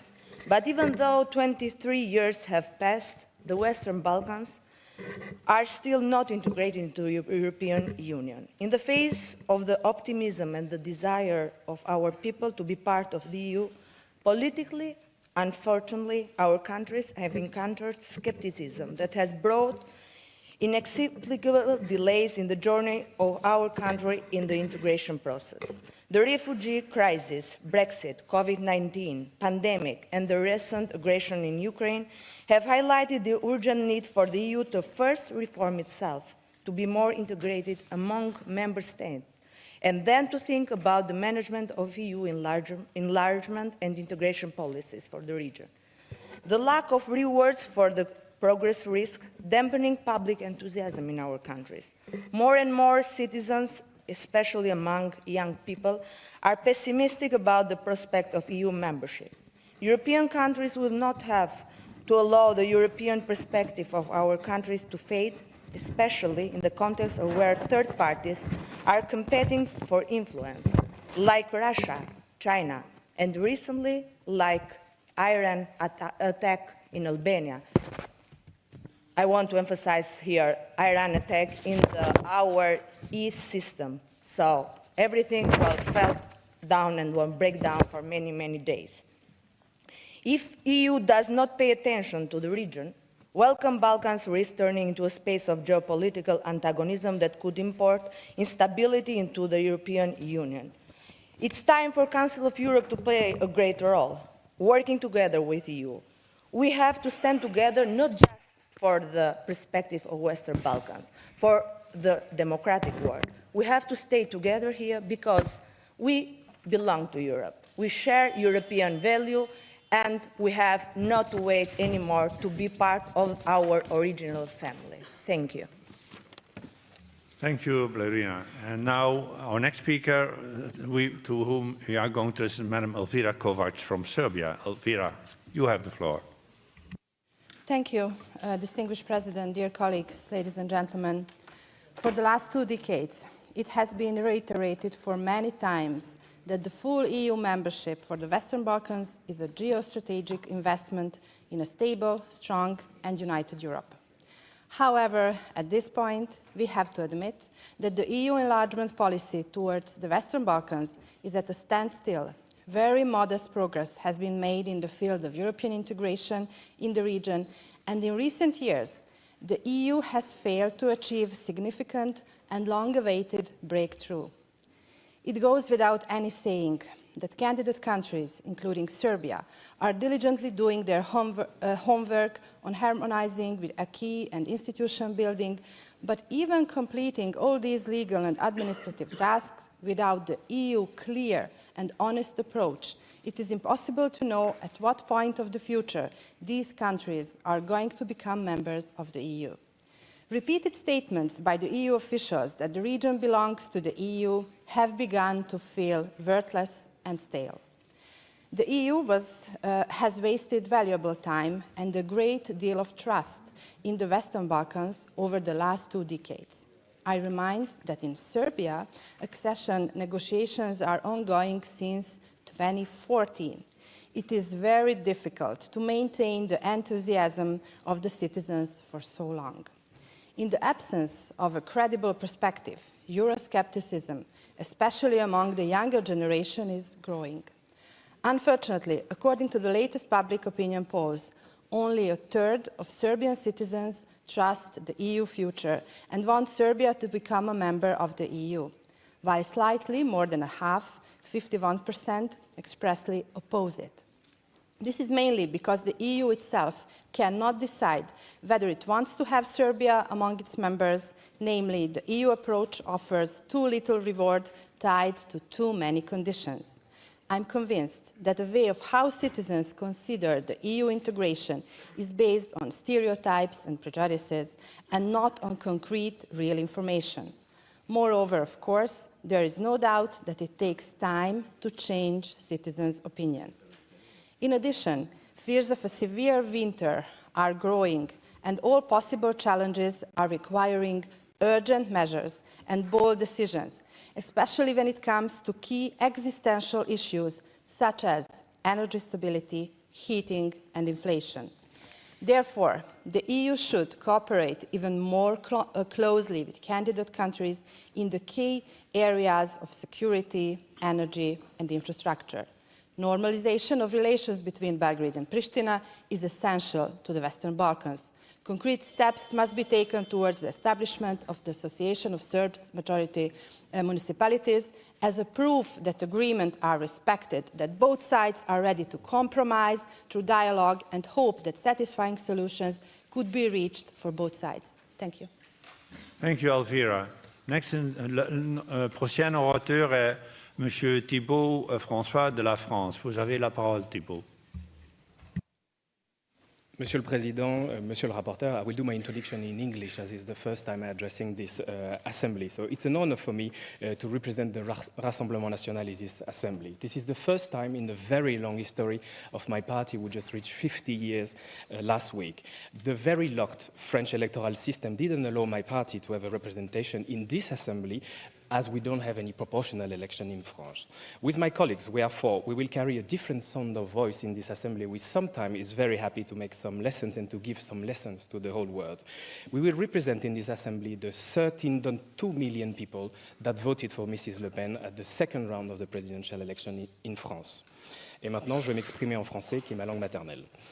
Au sujet de l'intégration des Balkans et de ce rapport qui plaide évidemment pour une intégration sans condition dans l'Union européenne, ce rapport ignore pourtant un pan très important, c'est celui des différences économiques qu'il existe entre l'Europe occidentale, si je puis me permettre, et les Balkans. Rappelons par exemple que les plans d'investissement de l'Union européenne ont dépassé plus de 30 milliards d'euros d'investissement, dont 9 milliards d'investissements directement liés aux aides de préadhésion. Alors quel objectif ? L'objectif de l'Union européenne était de moderniser les transports, les énergies vertes, la protection de l'environnement et la gouvernance. Mais à quel prix ?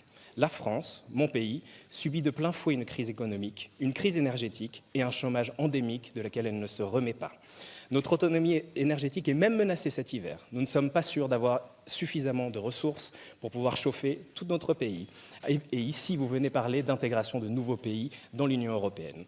Je vais préciser mon propos sur les différences économiques qui sont, à mon sens, insoutenables entre ces pays.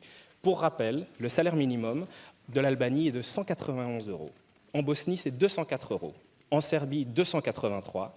En Macédoine, 240 € par mois.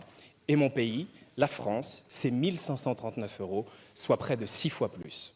Comment pouvez-vous estimer qu'il est possible d'intégrer les pays des Balkans avec de telles différences économiques au sein de l'Union européenne? Ces différences sont évidemment insoutenables. Alors n'oubliez pas, si je puis me permettre, dans cette belle assemblée, que nous sommes d'abord l'assemblée, une assemblée du peuple. Et je vous rappelle qu'en 2017, mon grand pays, ainsi que les Pays-Bas, ont voté contre l'intégration de plusieurs pays et de nouveaux pays au sein de l'Union européenne. Alors, si vous êtes si sûr, si convaincu de votre projet d'élargissement, n'ayez pas peur des peuples. Proposez aux États membres un référendum sur le sujet, sur l'établissement, sur l'intégration de ces pays dans l'Union européenne. Et je peux vous garantir une chose, c'est que le résultat de ce référendum sera bien différent de l'ensemble des discours que j'ai pu entendre autour de cette table et dans cette assemblée ce matin. Je vous remercie. Merci à vous, Thibault. The last speaker in the debate will be Mr. Koloman Brenner from Hungary. Then I have to close the list. Koloman, you have the floor. Dankeschön, Herr Präsident. Liebe Kolleginnen und Kollegen, zuerst möchte ich natürlich mein Anerkennen aussprechen für Herrn Rapporteur Papandreou und allen Mitwirkenden für diesen exzellenten Bericht. Lassen Sie mich beginnen aus der historischen Perspektive. Ich komme doch aus einem Land, Ungarn, wo wir jahrhundertelang engste Verbundenheit hatten mit den Balkanstaaten. Die Lehre der Geschichte ist, ohne die Balkanstaaten gibt es weder Frieden noch Stabilität in Europa. Noch dazu sind wir in Zeiten, wo seit der russischen Aggression gegen die Ukraine unsere globale Weltordnung neu adjustiert wird, eindeutig.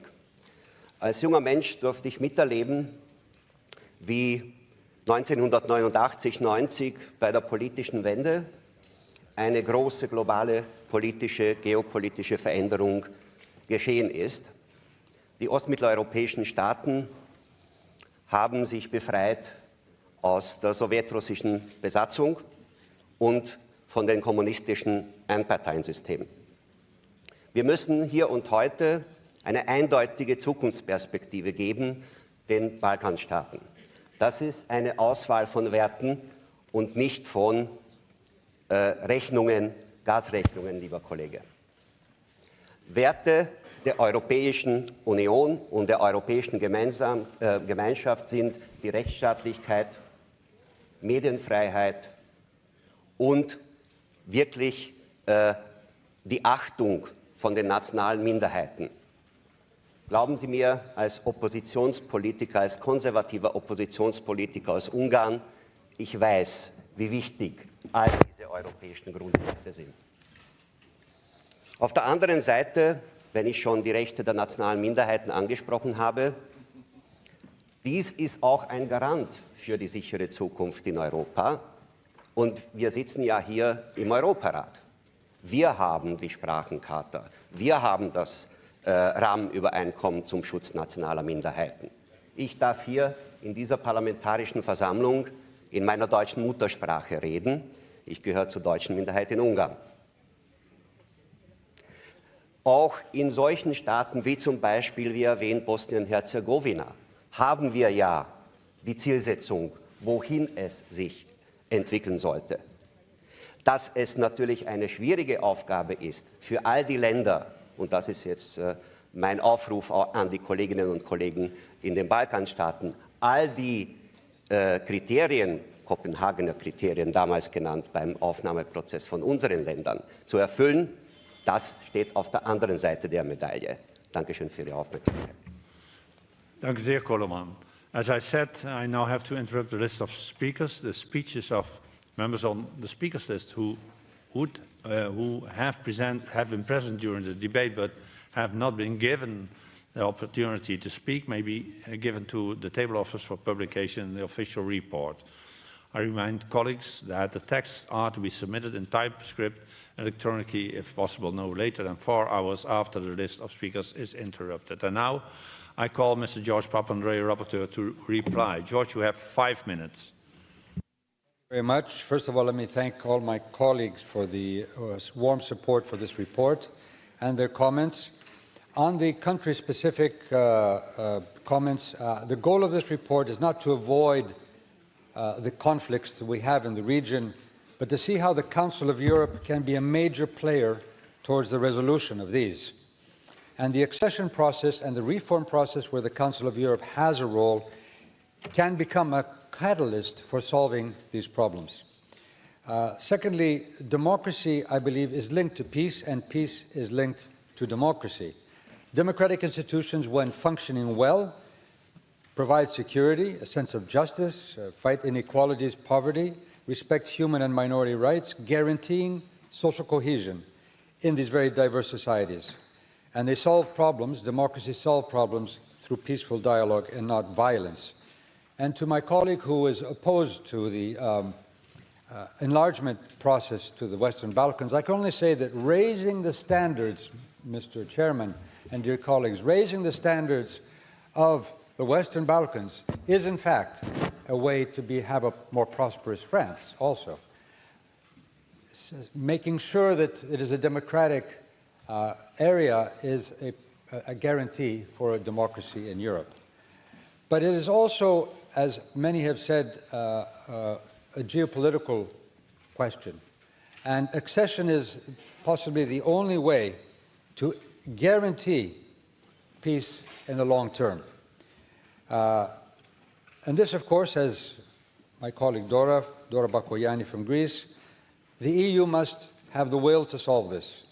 The Balkans have been messy, and it's convenient that it's been sort of somewhat convenient for leaders that it is forgotten. It was forgotten for many years. However, this has created frustration, youth migration, corruption, as many have said, allowing for the Balkans to become, again, a geopolitical playground. So we need to move forward with political will, and this is where the Council of Europe can play a very important role. Reforms, changes, social reform, the new methodology and enlargement procedures, put greater emphasis on the rule of law, fighting corruption, and not only market reform. So this is where I think the Council of Europe will be of great importance. But there are other areas where, in my discussions with the Commission and with other leaders in the European Union, there can be other areas where we can move forward in the accession process. We do not need to reach the final accession of these countries before we find areas of cooperation, and many were mentioned by colleagues, in the health sector, in the energy sector, in the, of course, defense and geopolitical foreign policy sector. These, of course, are many areas where we can work together. I also would agree with Titus, his experience, but also experience that we have had in the Balkans. The regional cooperation, we need to put more emphasis in the agency, that we own this process ourselves.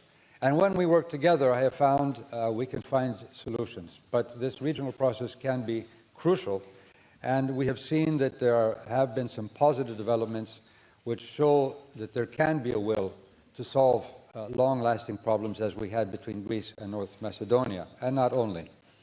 Finally, we do consume a lot of history, as my colleague Dora has said earlier, but it is European history, and we must honor it. I believe something that I think our first speaker, Mr. Howell, mentioned, we need to put emphasis as a Council of Europe in the democratic education. This also has been highlighted in the report of the high-level group for the 4th summit. One of the key elements is to bring democratic education into our systems, into our educational systems, but also informally for leadership, for the younger leadership, bringing them together so that they can meet each other. In the Balkans, because of the Cold War, we did not have the chance to really know each other. And still, there is much area for cooperation and learning from each other. Particularly in conflict areas, we should be able to teach these conflicts in a way which shows the future is to work together in a very diverse society, in a very diverse region, which is in fact the beauty of the region. It is in fact an important element, an advantage for the region which we need to invest in if we build a democratic and peaceful region. Thank you very much.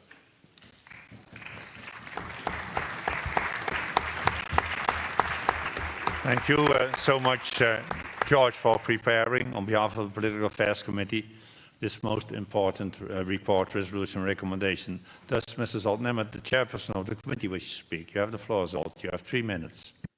Thank you very much, Mr. President. I would like to welcome also our Kosovo colleague, who was able first time to address the plenary of the Parliamentary Assembly. The Western Balkans is really a European region, becoming, like many times in the 20th century, more and more a playground of great power rivalry.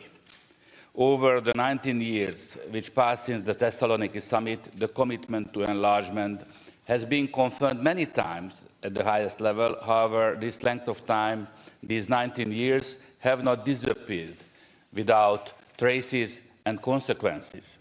The European vision is losing its shine, and the public enthusiasm is lowering, dear colleagues, not just in the Western Balkans, but also in the European Union capitals, in the form of the so-called enlargement fatigue.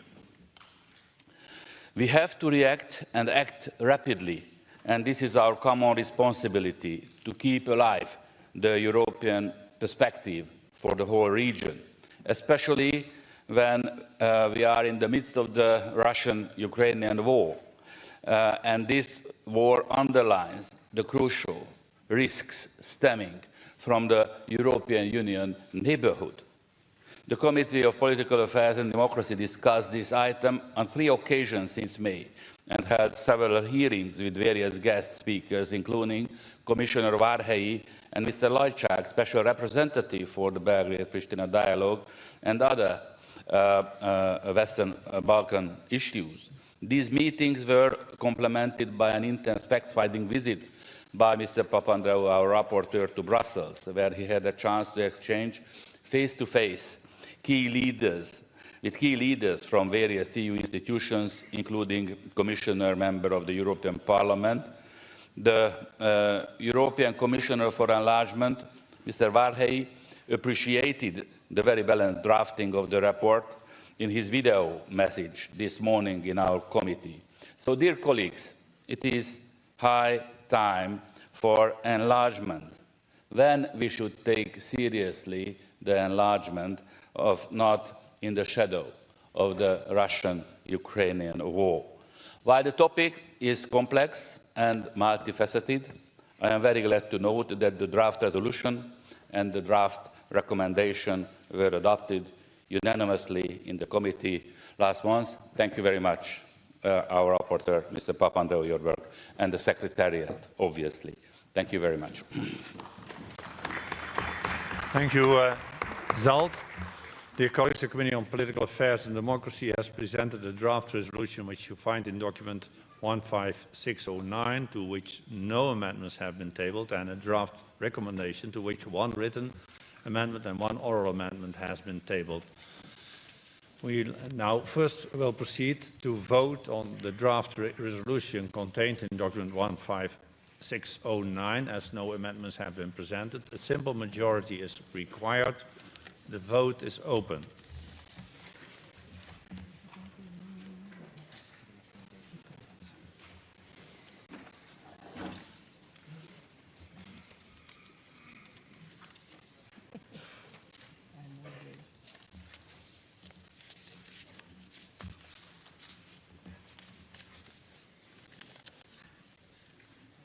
Can we close? Yeah, because there is no code anymore. I close the votes. May I ask the results to be displayed?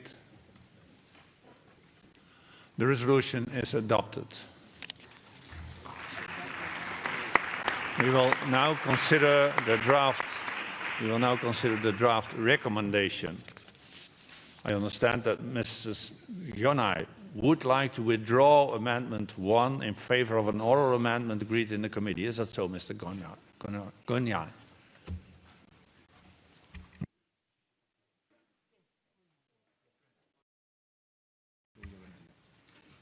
Do you want to withdraw your amendment, yes or no? This amendment that we tabled, No, sorry. I have just only to explain a little bit, Honored President. No, you have to say whether you withdraw it or not. Actually, the rapporteur has proposed an oral amendment as a compromise, so withdraw our amendment and support the oral amendment. Thank you very much. Sorry, but our rules are strict, Madam. So, yes, you withdraw it. Then we have heard that indeed an oral amendment from Mr. Papandreou has been proposed, and it reads as follows. In the draft recommendation, paragraph 3, delete the following words, bringing together 5 countries of the region as members and having developed strong cooperation with Kosovo. The President may accept an oral amendment on the grounds of promoting clarity, accuracy or reconciliation, and if there's no opposition from 10 or more members to it being debated. In my opinion, the oral amendment meets the criteria of Rule 34.7.a. Is there any opposition, the amendment to be debated? I do not see. As that is not the case, I ask the rapporteur to support the oral amendment. You have the floor, George.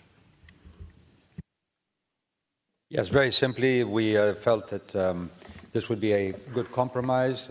It is quite in accordance with the statutes and the existing situation in the Council of Members of Council of Europe. And I think it is something which, as we try in this report, to bring as much unity in this room. Thank you very much. Thank you, Mr. Rapporteur. Does anybody wish to speak against the oral amendment? I don't see. The committee is obviously in favor. Zalt? Unanimously is in favor. Thank you so much. So now I shall put the oral amendment to the vote. The vote is open.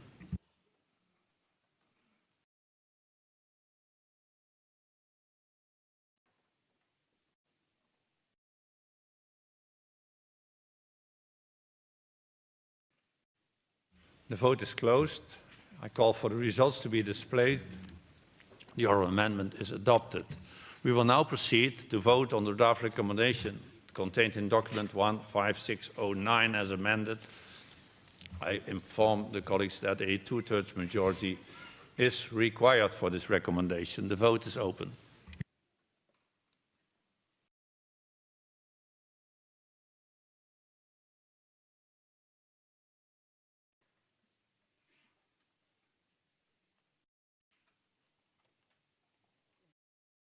The vote is closed.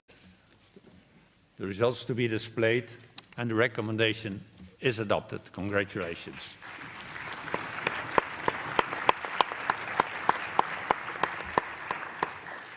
I interrupt our meeting for a second so that we can welcome the President of the Republic of Ireland. So please stay on your seats.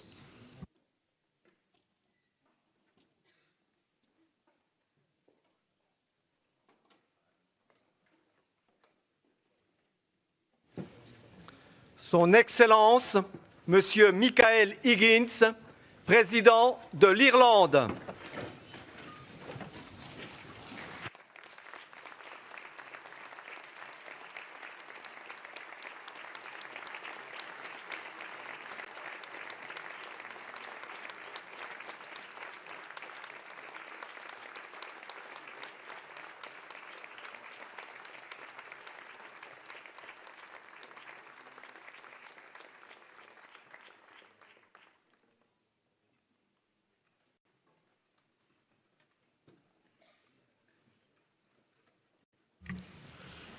Dear colleagues, may I now welcome in our chamber His Excellency, the President of Ireland, Mr. Michael Higgins. Dear President, may I say, Dear Gwit Achuchtaran Higgins, in your own beautiful language.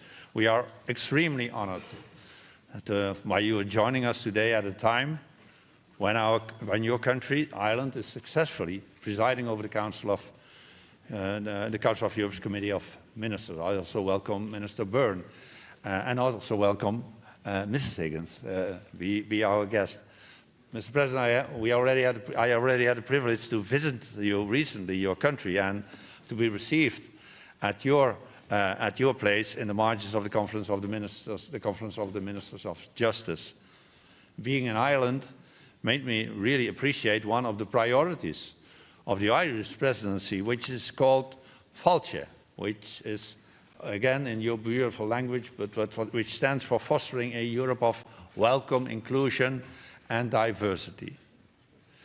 Mr. President, today we are also saddened that your country is currently grieving, following to the tragic explosion in the village of Gisloch in County Donegal last Friday that killed 10 people.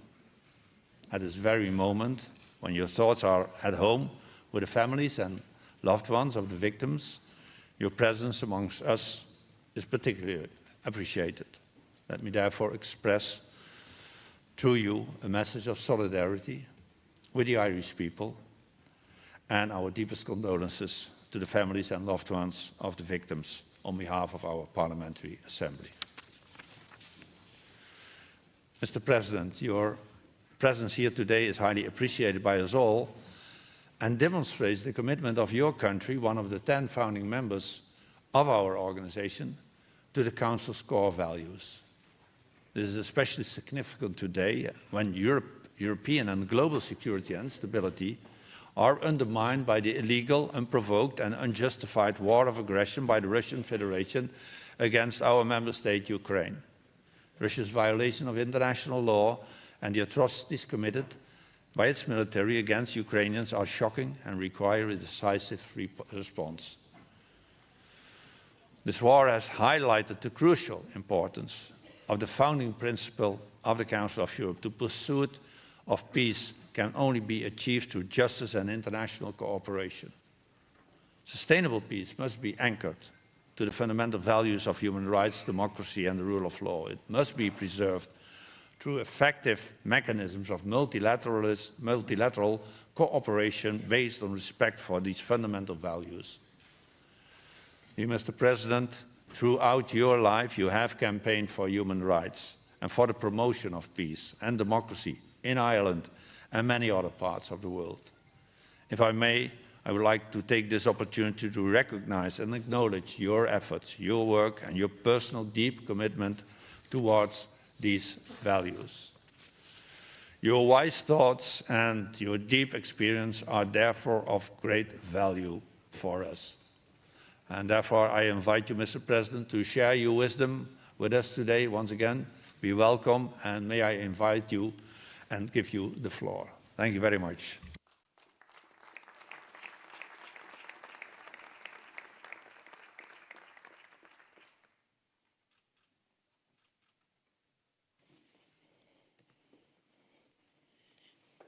If I may, President, with your permission, just in my own language, say, Tigi goginakel agme erinagus fwy atmosffer bronach, mar an tragod a horle duna nal, atna will and tjokte Thomas Pringle mar onedi dob gwylenshe gomora renegs gomu weekas gwitenis gachtana arena kovro and len. Translating immediately, may I just say, President, I took the opportunity of saying in our own language, the Irish language, which is the language spoken in the area where the great tragedy has taken place and which is represented in Parliament, among others, by Thomas Pender. I deeply appreciate, as President of Ireland, all those expressions, including your own and those of the Assembly, which I will convey tomorrow to the different families as I meet them. Dear President Cox, Accolted in the Parliament, the members of the Parliamentary Assembly.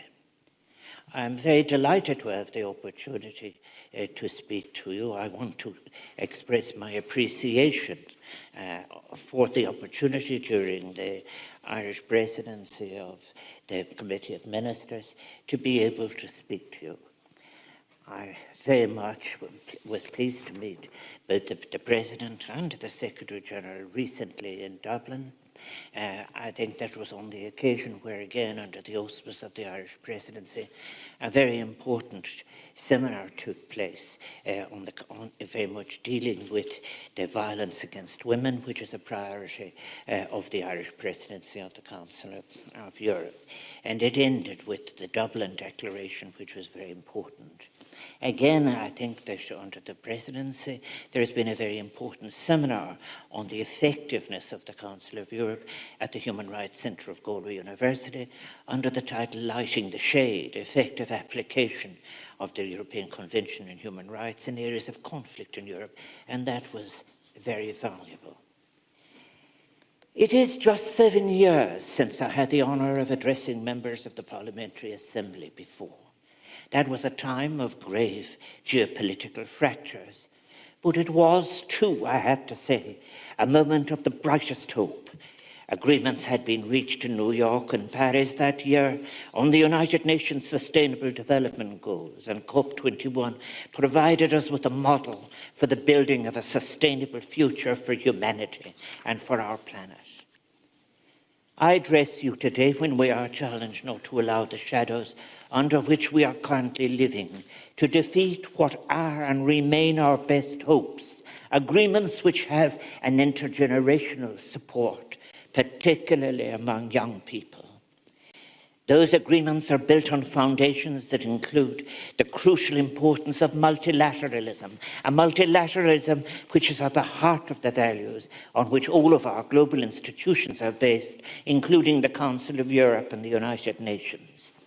Multilateralism is today under extreme pressure. We might even say in crisis, with adherence to its values very fragile. Indeed, the killing of civilians, which you have mentioned, President, is an indication of that. In such moments, I believe that we must reflect on what multilateralism demands of us and what should inform it. Perhaps if we are to recover it, if we are to have genuine multilateralism, then we must be willing to have a fully participative discussion on the universality of human rights. And this is not assisted by any hubris. It requires dispelling the notion that human rights are a uniquely European invention. We must recognize that for many people throughout the world, their experience of European intervention in their lives has been far from positive, indeed involved the suppression of human rights.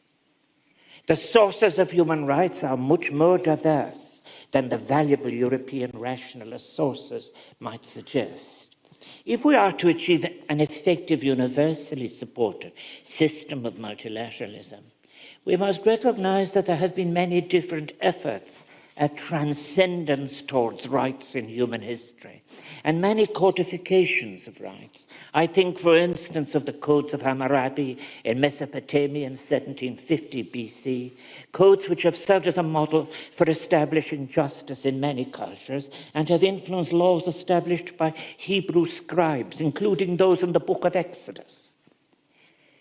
That admonition having been acknowledged, we can be proud of what was achieved by enlightened minds in Europe. In this context, the Council of Europe's great achievements of the European Convention on Human Rights, the European Court of Human Rights, and the European Social Charter. And these are best seen as part of a much longer, deeper historical instinct across all human civilizations to establish and respect fundamental rights in a manner which might apply across our different cultures. This wider vision, one beyond any hubris, is important if we are to speak authentically to people across all parts of the world and what are the common values which we might share to enable a wider vision of how our global future can be managed sustainably, and now urgently in response to climate change and its consequences. The Council of Europe, this distinguished institution to which we owe so much debt for its role in Europe's moral and cultural reconstruction after the devastation of World War II, has provided an essential legal framework for the building of peaceful societies. Its highlighting of the fundamental principle of pluralist democracy, respect for human rights and the rule of law, as well as its setting of standards in human rights through the European Convention on Human Rights system in particular, have been key achievements confirming the common goal of a freer, more tolerant and just society in Europe. The objective of peace, I am proud to say, was an Irish contribution to the Charter in 1949. Only yesterday did we mark the International Day against the death penalty, now 37 years since Protocol number 6 to the Convention, which abolished the death penalty in peacetime, entered into force. The Convention's framework, which we must consciously and proactively nurture as an indispensable component of the architecture of stability, peace and trust, built on this continent over the decades, is a legacy and a resource of profound ethical significance. One of the great benefits of the Council of Europe is its wider membership than that of the European Union. Europe is not best described as a bloc. The Council of Europe demonstrates the importance of reaching out to our shared responsibilities, to social, economic and ecological rights that can offer cohesion, fulfillment and sustainability. There are, however, may I suggest, some basic rights which have been neglected in the global and regional discourse. I may give the example of freedom from hunger. Surely the most important right which any of us must have is the right to be free from starvation, and undoubtedly the highest security threat facing us is hunger. Yet today we find ourselves once more in the position of another grave hunger crisis, one of cataclysmic proportions. We see horrific, preventable scenes of famine and severe malnutrition across the Horn of Africa, a region that has endured devastating hunger 3 times in 3 decades, and that is responsible for 0.024 of emissions, suffering the most and the least responsible. On the previous 2 occasions, the world said, when details of the famine were reported to the United Nations by Mary Robinson, that we as a global, but that we must never happen again. For we as a global community have the capacity to anticipate and prevent regional and global famines, giving meaning to the phrase, never again. Yes, it is in relation to global hunger and the threat of famine, it is important that we reach all the humanitarian targets that are needed immediately, which we have agreed in order to tackle the shortages and save lives. This, however, is insufficient.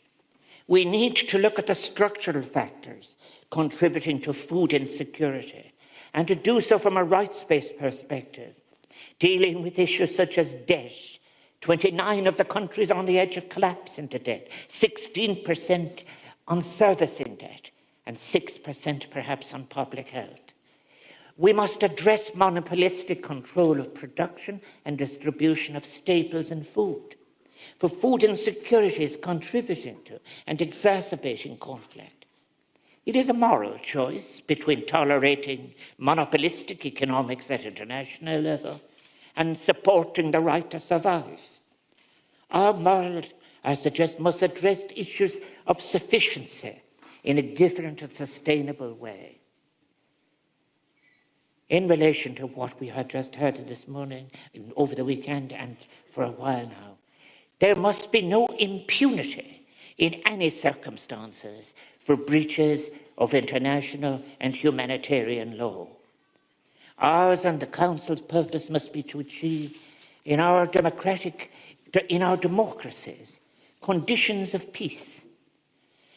If we enter into and accept a time where it is impossible to talk of the aspiration to peace, then the Council of Europe, and indeed us all, will have failed.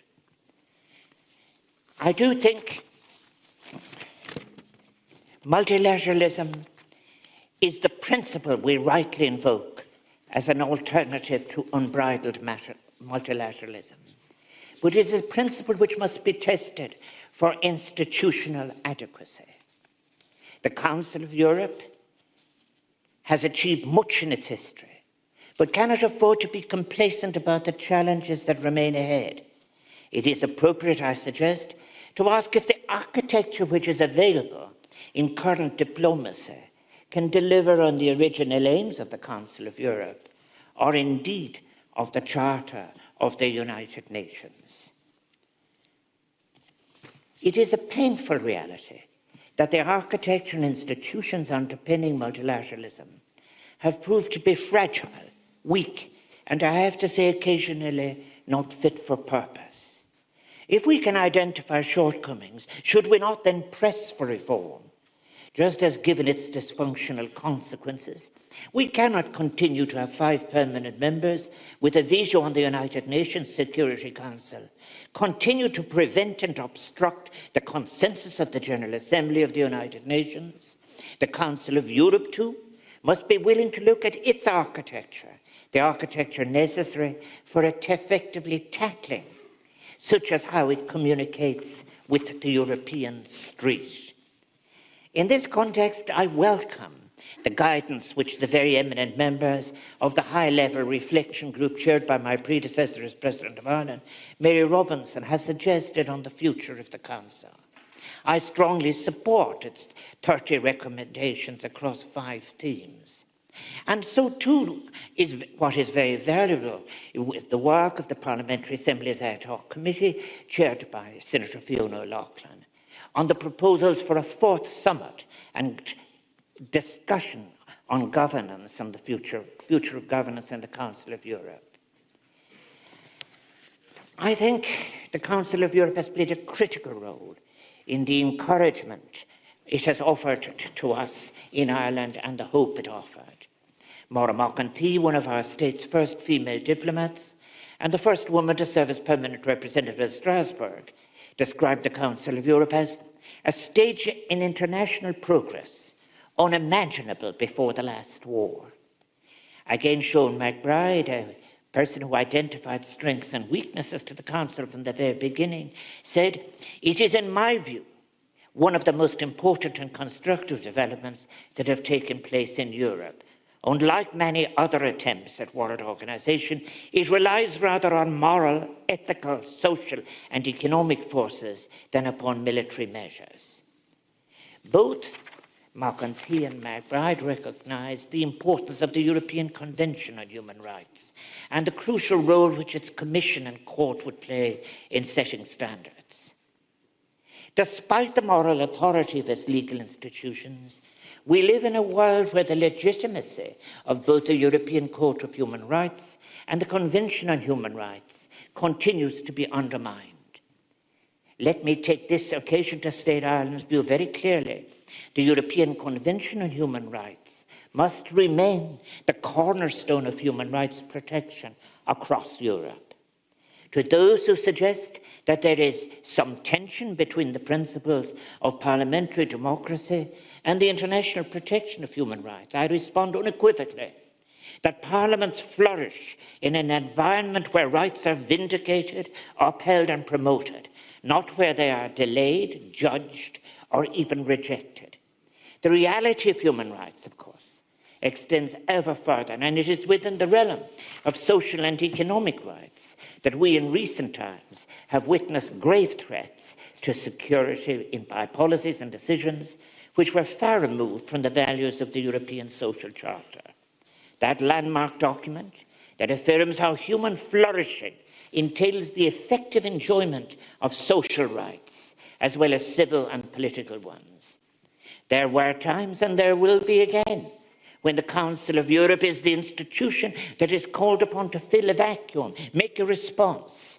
The report of former Secretary General of the Council of Europe, Mr. Thorbjørn Jagland, the impact of the economic crisis and austerity measures on human rights in Europe, was such a moment.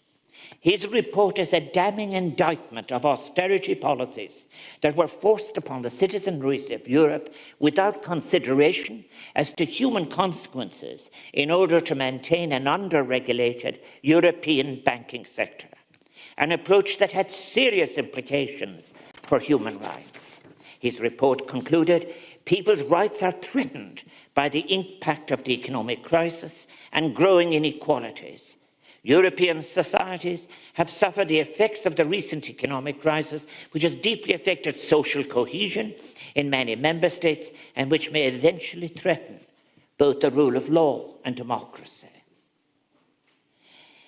Any widening gap between principles of the Council of Europe and the European Union, its courts and its members' policy, must be seen for the threat that they are to the rules and effective vindication of human rights.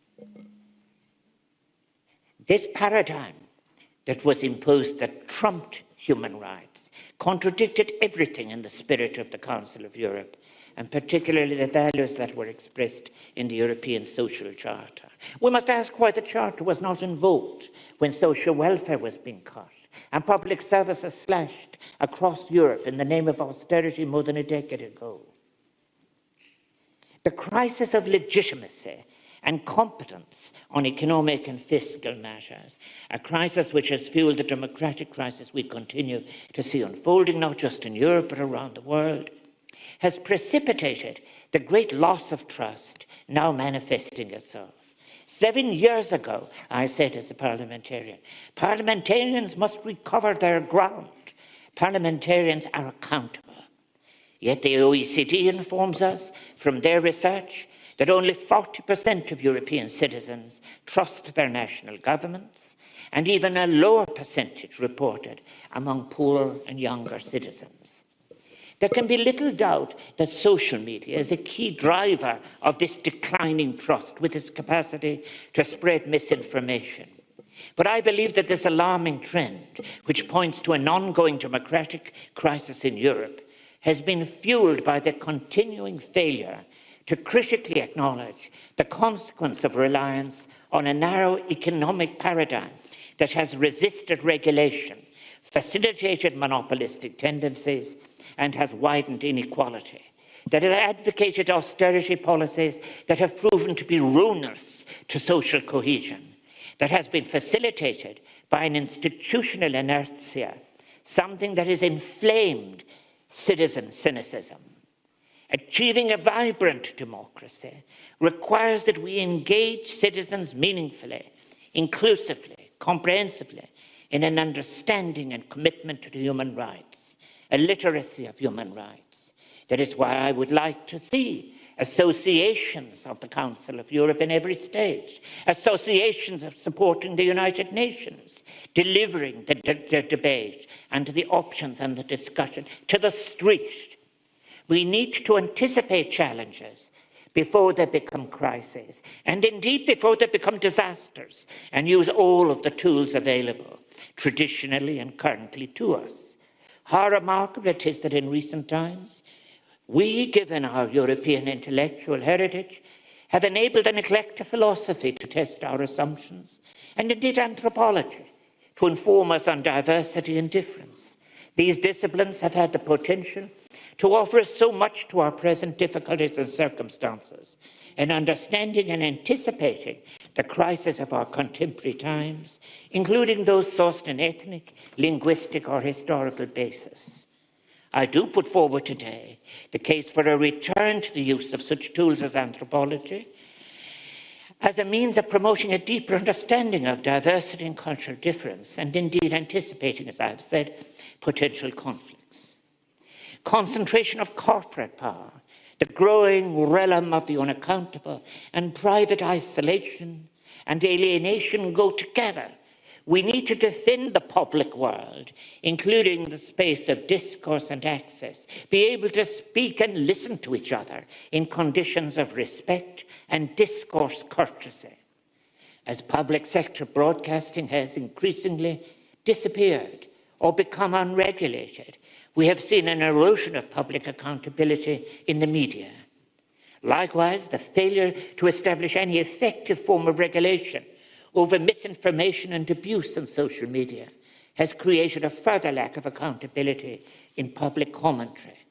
In tandem with these trends, we continue to see a further monopolization of media and social media companies.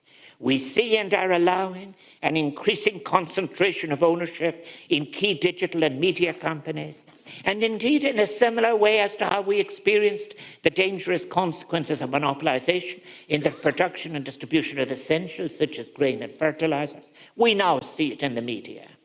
We need to seriously reflect, I suggest, on the consequences of unregulated control of the spaces for public comment by a very small number of owners who, by not accepting responsibility or regulation, are facilitating a culture of unaccountable comment far outside the normal boundaries or restraint of political and social commentary.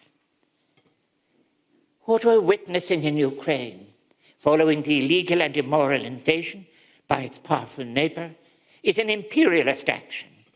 It represents a failure on so many levels. It is fundamentally also the consequence of a failure of democracy. When Russia was admitted as a member of the Council of Europe in 1996, the path chosen was one of a journey to democracy. It is a path that is contradicted by all of the recent events with their awful human consequences, for which, as I have said, there must be no impunity. The response of the Council of Europe was understandable in excluding Russia as a member. However, that does not, nor should it mean a permanent exclusion from the Council of Europe, or of hope that the Russian population of 144 million people, along with all the other peoples, will not return again to enjoy the necessary protection of the European system of human rights protection. There must not be, I repeat, any impunity. In order to rebuild peace, the response of the Council must be, while reaffirming its founding principles, one that reinforces the strength and efficacy of the instruments available to it. The egregious breaches of the European Convention on Human Rights being witnessed at present, the significant political, financial, and practical challenges this situation has brought to the Council of Europe, creates an opportunity to progress issues which may have been held in abeyance or stasis for some time, an opportunity, the Council of Europe, to assert a renewed commitments to its values. Yes, the first challenge we face as Assembly members are what you are so aware, I know, from my meetings with the Secretary General and President, is how to end the appalling return of our continent to war, of an arms race as the outcome, creating and deepening grave geopolitical fractures that carry disastrous human consequences. The challenge of upholding human rights and the rule of law, while upholding and promoting democracy, must always be a core raison d'etre of the Council. This requires that there must be, as I have said, no impunity for human rights violations. However, to do this effectively, we need to set out a longer-term vision of the Council's role in a post-conflict Europe and how that role might fit within the wider multilateral and institutional architecture. We should revert to the Council's fundamental strengths in rebuilding peace, notably the bedrock that is the European Convention on Human Rights. It must now be re-invoked, extended, bolstered, and reasserted and resourced, become part of the discourse of the European street. In doing this, I firmly believe that we must focus on the indivisibility of human rights on all their dimensions.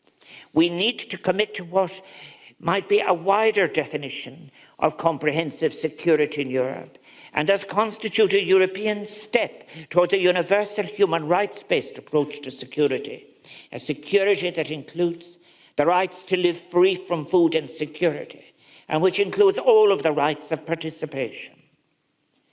The universality of human rights is based on the recognition, after all, of the common humanity of all.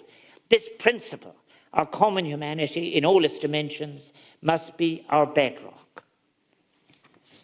Any review of the Convention framework, I think, must incorporate additional basic human rights, such as the right to a clean environment, which is linked to the right to be free from hunger. It is a reality that both climate change and hunger are driving conflict. We have currently, I think, 64 conflicts on our planet, and will continue to drive future conflicts.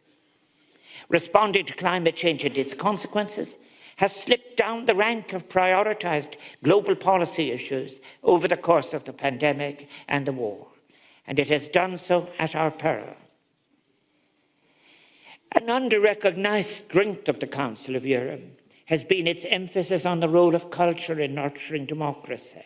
For us Irish, a nation attached to the preservation of an ancient Gaelic language once proscribed, the adoption of the Convention for the Protection of National Minorities is just one example.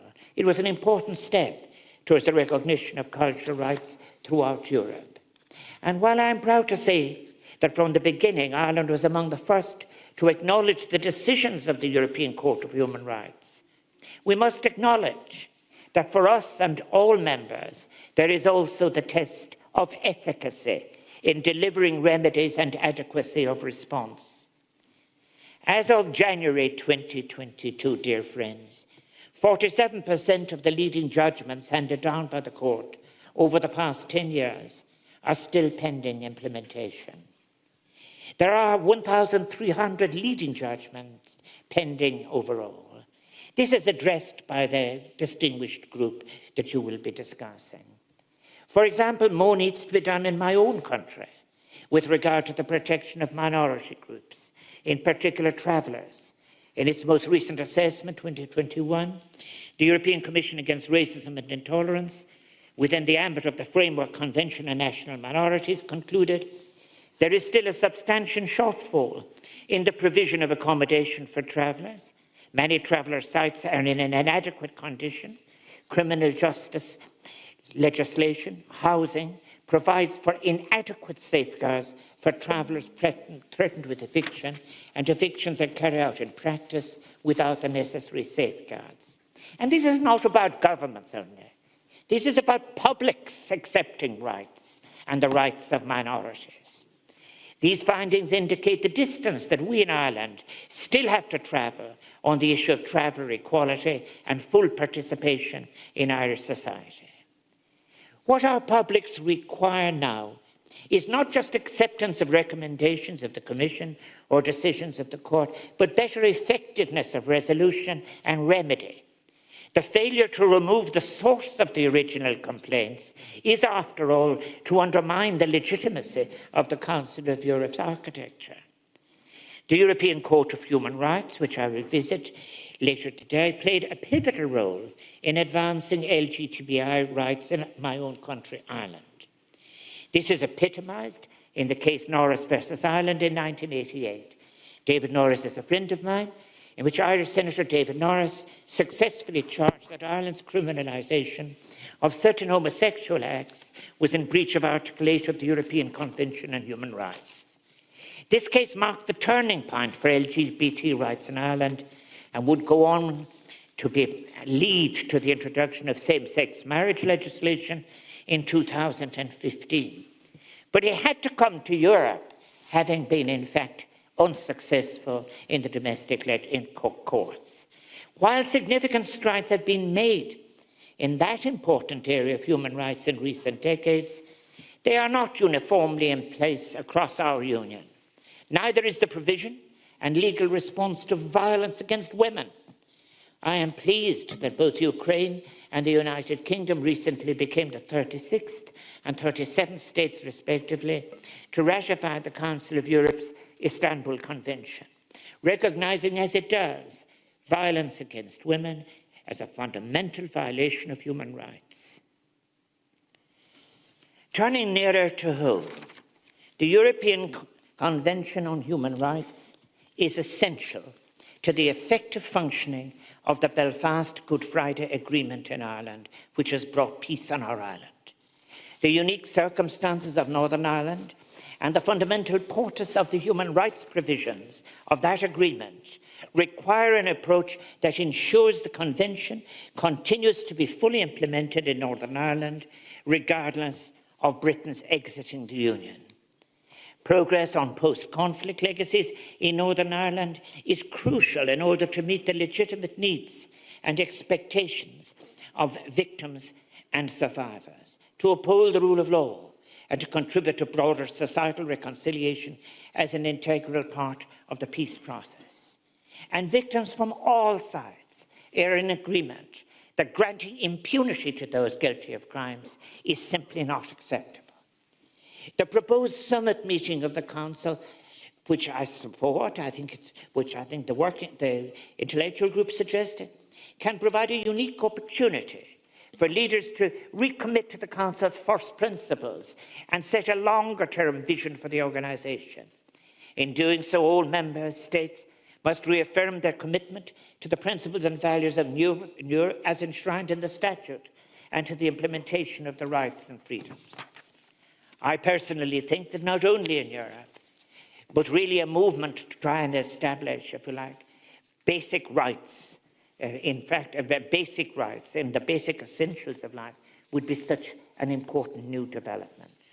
Universal basic rights.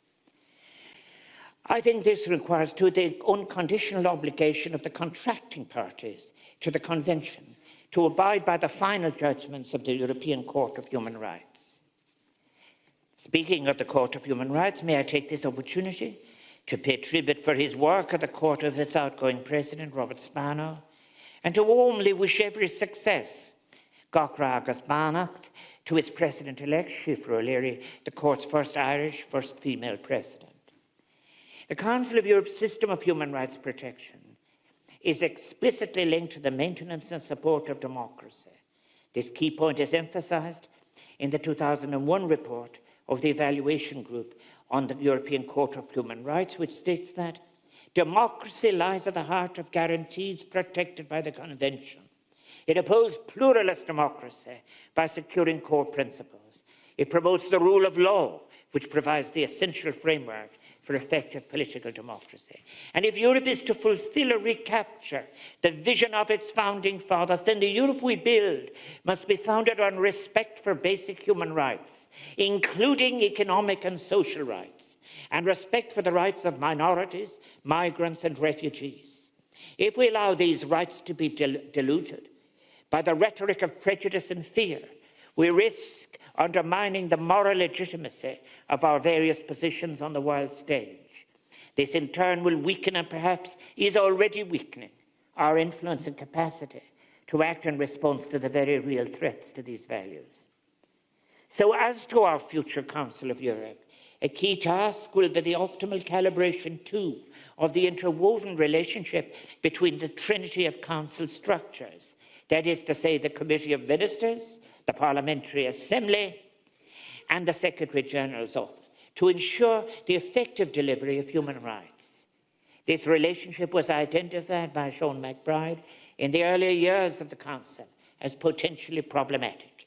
It is not quite resolved in a satisfactory, agreed way yet.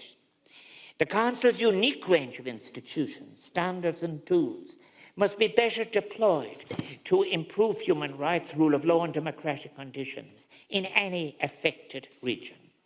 For example, we must significantly enhance opportunities for civil society, human rights defenders, journalists, academia, and others to engage and cooperate directly, regularly, and meaningfully with the Council of Europe's statutory and non-statutory actors on issues relating to human rights protection in areas of conflict and contestation.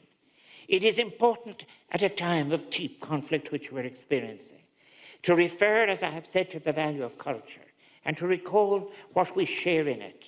There are deep historical and connections between us all.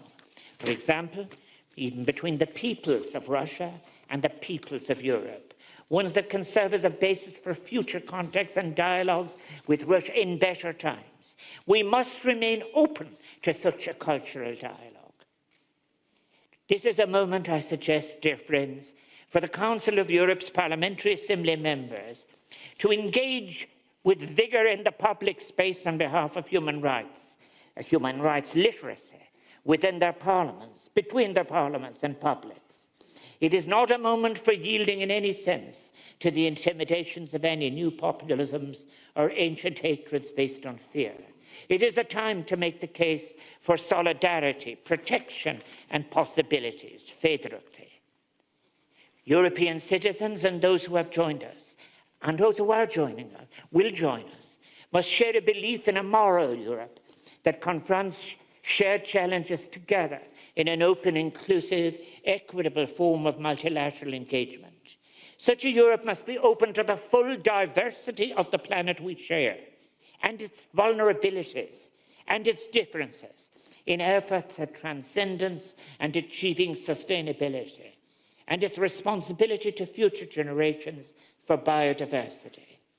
So let us work together to give effect to this aspiration with authenticity, become indeed the conscience of Europe that the Council's principles espouse, one with a moral weight born, yes, of often painful experience, but one too which can offer a beacon of hope for an emancipatory future, not only for all the citizens of Europe, but for our world. Thank you.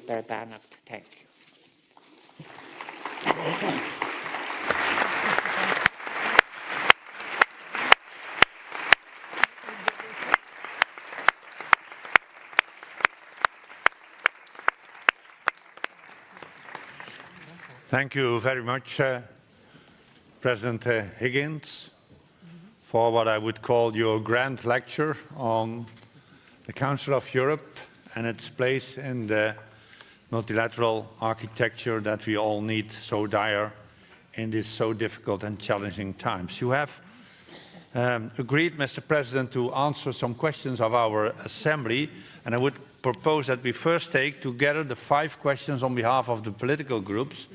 And if we do not spend too much time, then we can add some other questions. But we first take 5 of the political groups, and then you respond, Mr. President, if you agree. The first question comes from Madam Marina Berlingueri from Italy on behalf of the group of the Socialists, Democrats and Greens. Marina. Grazie Presidente, Sua Eccellenza, signor Presidente Higgins.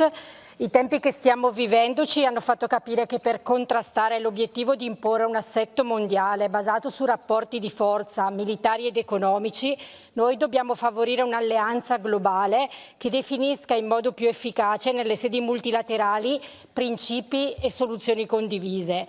Le chiedo quindi, Presidente, quali sono le nuove azioni e le nuove strade che il Consiglio d'Europa può intraprendere per rinnovare e rafforzare il suo ruolo, ma più in generale anche il ruolo della dimensione multilaterale nel realizzare un'alleanza globale che sostenga diritti umani, pace e democrazia. Grazie.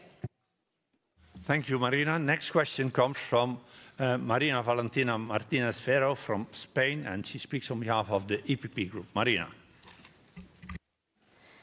Thank you and welcome to this Assembly of the Council of Europe, Mr. President Higgins.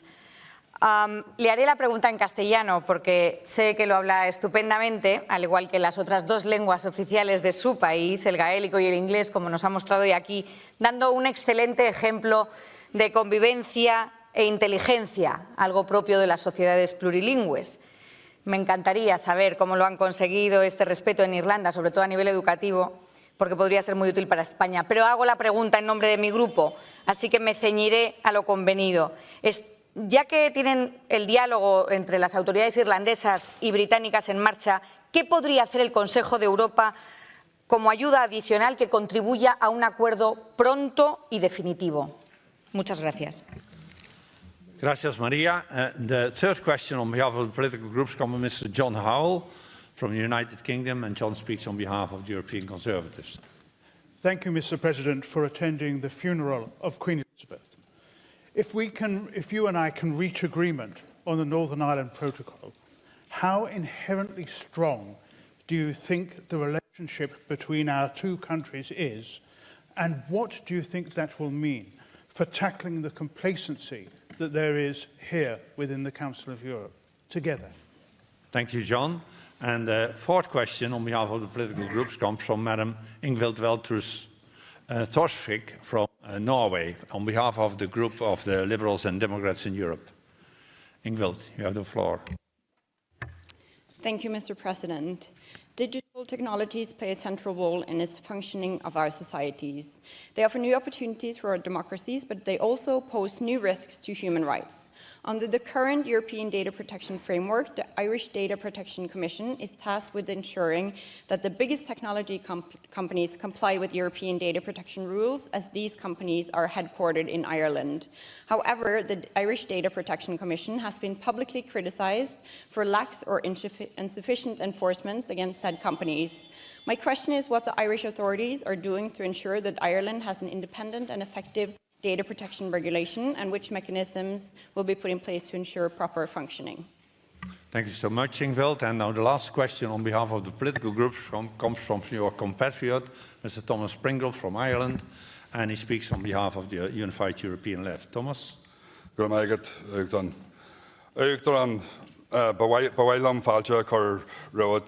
Council of Europe. I would like to take this opportunity, if I may, to thank you for your kind words in relation to the terrible tragedy in Creeslaw last Friday. It meant a lot to the people of Creeslaw and Donegal to know that people were standing with them at their time of need, so thank you for that. Ireland has suspended the operation of the Council of Europe agreement on the abolition of visa for refugees while we hold the presidency of the Council of Europe. Do you believe that that is an appropriate measure in response to the refugee crisis caused by the war in Ukraine? Thank you. Thank you, Thomas. Mr. President, we have communicated already the themes of these 5 questions, so they are quite different, but I'm quite sure that you will be able to give a comprehensive reaction to this. You have the floor. In relation to the first question, in relation to the future of Europe, I have in the remarks I made stressed the importance of the street. I think parliamentarians are very important, and parliamentarians are sometimes are regarded as the first point of criticism. But I think there is a need for a transparency in policy making, a transparency in discussion and in discourse. And I think therefore we should really, been speaking about derechos humanos or human rights, whatever, that we should really be speaking about having, as I said, associations of the Council of Europe that are able to give details to schools of what discussions are going on about both your committees and your plenary sessions. The second question about it is mi compañera de España, is in relation to my dear friend from Spain. I should say that first, if I'll allow the question on language, the issue in the Irish case, remember, is that our language having been proscribed, not allowed to be spoken for quite a while, it became a huge importance in relation to the establishment of our state. And our issue now is not the knowledge of the language, but is issue in getting people to use it. And this is expanding among the younger in particular. One time, I think it might have been, we were talking about compulsory Irish, people thought that it was a kind of an authoritarian conservative agenda. It doesn't carry that anymore. It's very cool to speak Irish now among young people, and you'll find it in clubs and cities and so forth. And that is important, but the important part about it as well is to have a commitment to it. Our European minister sets a great example to everybody in the use of Irish, but it's very important that at the levels of the public service, particularly at the senior levels, it be used as much as possible. To our friends in the United Kingdom, it says that it was an honour to attend the remembrance service in Belfast when I had the opportunity of exchanging words with King Charles III, whom I knew was Prince Charles and with whom I had many good conversations. I think really, as indeed I had with this Queen Elizabeth II, who in fact both their family have had a deep concern that the peace would sustain in Ireland, and had patience, and in events that we shared, in particular when I returned, the first Irish head of state to return the visit in 2014, replying in response to her visit in 2011, was enormously helpful. The atmosphere, I think, the truth of it is, there's the same amount of investment between the United Kingdom and Ireland and the United Kingdom. People, how many our people are regular in contact with each other. And I think the atmosphere at present is beginning to look more positive in relation, and I'm very pleased with that, as will everybody, both people who are workers and business people and whatever. And I'm quite hopeful. In relation to our friend from Norway, in relation to technology, when I was teaching sociology, I was speaking about, if you like, the social impact of technologies. Was a very old topic when we were teaching. But you've asked me a very specific question, and I want to answer it very directly. And it is that I think the independent commissioner in relation to privacy in digital might have been slow in getting off, but I was so in the report from government. There's an increase in both staff and about 23 million in resources, and the result has been, in fact, that the total number of fines is about 650 million. There has been fines against Facebook, against Meta, and there's been another 60 different warnings sent out and so forth. So I think it has gathered force, and it will benefit from the new resources. The Makara, Thomas Pringle, Viahasaram, level pairs,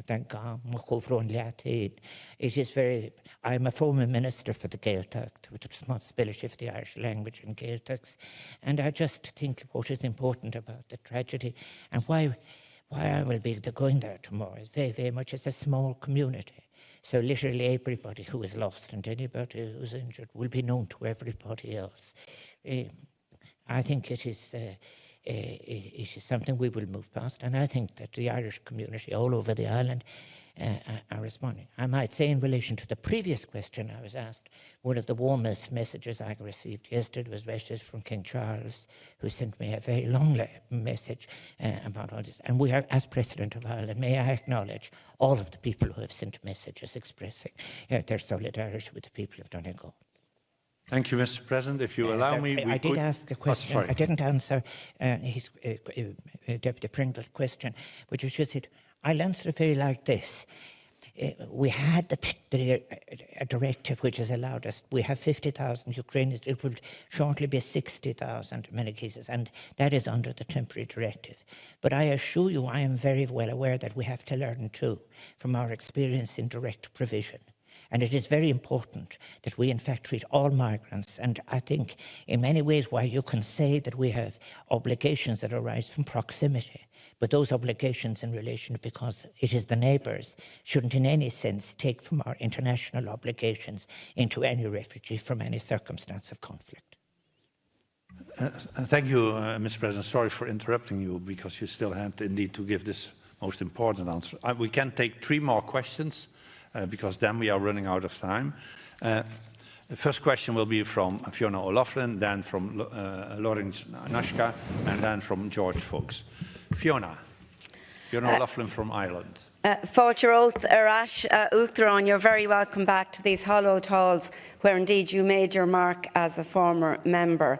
Our sympathy and our solidarity go with you and through you to the people of Cresslog as you travel to sympathise with them. Thank you for your very insightful and inspirational words, and for your reference to the high-level group report. We here in PACE absolutely believe that there is a political imperative for a reaffirmed, renewed, reinforced and strengthened Council of Europe, and that should be done through a 4th summit. We also believe that we need to look at a new generation of human rights. And can I ask you what themes you think that we should prioritise to make the Council of Europe more relevant and more responsive to those that we serve and, of course, the citizens that we represent, and to add to the beacon of hope that you mentioned. Gurv Mahagat. Thank you very much, Fiona. Now I give the floor to Mr. Loring Naksa from Hungary. Thank you, Mr. President. Mr. President, I'm right here behind you. Thank you for your speech. The cost of living crisis aggravated by the war in Ukraine and the energy sanctions hits hard also on our continent and economies, and makes it inevitable for the European decision makers to revise plenty of our previous strategic decisions. In light of today's economic and political challenges, how do you assess the perspectives of green transition in Europe, with particular regard to the role of the non-renewable but still necessary fossil and nuclear energy production? Thank you very much. Thank you so much. And now the last question comes from George Folks from the United Kingdom. George, the floor is yours. Can I, as a Scotsman, join in the warm welcome to you, President Higgins? This very afternoon in the House of Lords, we're debating the second reading of the Northern Ireland Protocol Bill. It's going to be opposed by people on all sides because of the threat it poses for conflict between the European Union and the United Kingdom.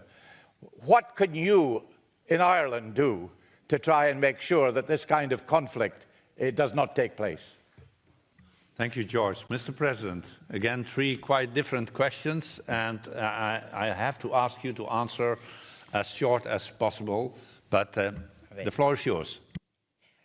All right. Well, may I just say, first in response to Fiona's question, I think it's very important that that ad hoc committee came from the Assembly itself. The questions affecting the efficacy of the Council of Europe and the possibilities for the future of the Council of Europe are not technical. They are more than technical in a way. They are about how, as I have said, the triumvirate can in fact interact with each other. I do think that it would help enormously to make, for example, with the school system and the need in relation to communications. I think the idea of having advocacy groups explaining and relating to people of all ages is very, very important. The difficulty about it is that those of us who spend our lives, it's 53 years since I first stood for election, unsuccessfully, but those of us who believe in many cases must value parliaments. But parliaments are not simply, you don't prepare parliamentarians. Parliamentarians are hearing and listening and representing. And that's why your report it was so important. In relation to our dear friend from Hungary, I think that we must remember when Ireland joined the United Nations, one of the areas into which it distinguished itself was in work against non-proliferation. And I have to say, when I was an active parliamentarian myself, I opposed very much the extension of nuclear capacity anywhere. I think, as well as that, we cannot go on and replace our discussion with others with threats of militarism. There is a report in the European Union on the future of Europe. Well, the future of Europe is not simply to be a military site. I think that it's very, very important that we be. However, we have to deal with immediate things now, and as I said, so do so without impunity. But we mustn't lose our perspective. I do think, too, in relation to the question of the future of Europe, this tension between the European Union and the Council of Europe must be ended. But what I have said in my speech, you can draw, it was very clear, the conclusion, is that when it comes to a clash between economics in the narrowest sense and human rights, economics trumps human rights. That's where we all have to speak out and to simply say, that's why I believe, if we could imagine in relation to dealing with these issues of famine and hunger, even issues in Europe in relation to poverty, if we had a floor of universal basic services, you could then speak about the extras after that. But this is I very much share the view that the weapons expand, in particular in the invocation of the possible use of nuclear weapons in response is a whole terrible new nadir to sink to. I think in relation to the legislation that is before the House of Commons and the Scots, but I could tell you know I am a non-executive president, and I'm reminded occasionally by people about that, but I'm very careful about all of that. But I did say to you about it, it is, whether you are wherever you come from in the United Kingdom or wherever it is, you benefit from the European Convention on Human Rights. Anything that interferes with the European Convention on Rights damages not only us in Ireland, it damages people in the United Kingdom, it damages people in Europe. I do think it is incredibly important. That's why, and indeed our friends in the United States and Canada, Australia and others are very, very well aware of the stress that we place on the Convention on Human Rights as part of the Good Friday Agreement. But equally, I do think it is just reporting what is on the ground, available to everyone. Anyone who has some relative who's been killed, murdered, anyone who has been injured, well, from whatever part of Northern Ireland, none of them want a blanket immunity given to those who are responsible. And I do think, I think we need to get to a better place. Half my family lives in England. I'm one of the admirers. I think that, for example, the British National Health Service was one of the great achievements of humanity. And we benefited from it, everybody benefited from it. And my hope is that we all get to a better place. I think it is possible. As a head of state, dealing with the head of state, I might say relationships are excellent in relation to understanding. And I pay tribute to Her Majesty Queen Elizabeth II for the knowledge that she amassed, the care that she had, the gestures that she made, and indeed that King Charles III is making. I think this will all be very, very helpful and may permeate through all the ranks of politics. Mr. President, may I thank you for all the words of wisdom that you have shared with us and the answers that you have given to our questions. I think we appreciated it all very much. I wish you a good continuation of your visit, and once again, bring our condolences tomorrow to the families and the beloved ones of those who died in this catastrophe. But once again, thank you very much for your grand lecture. We will reread it and we will study it. Thank you very much.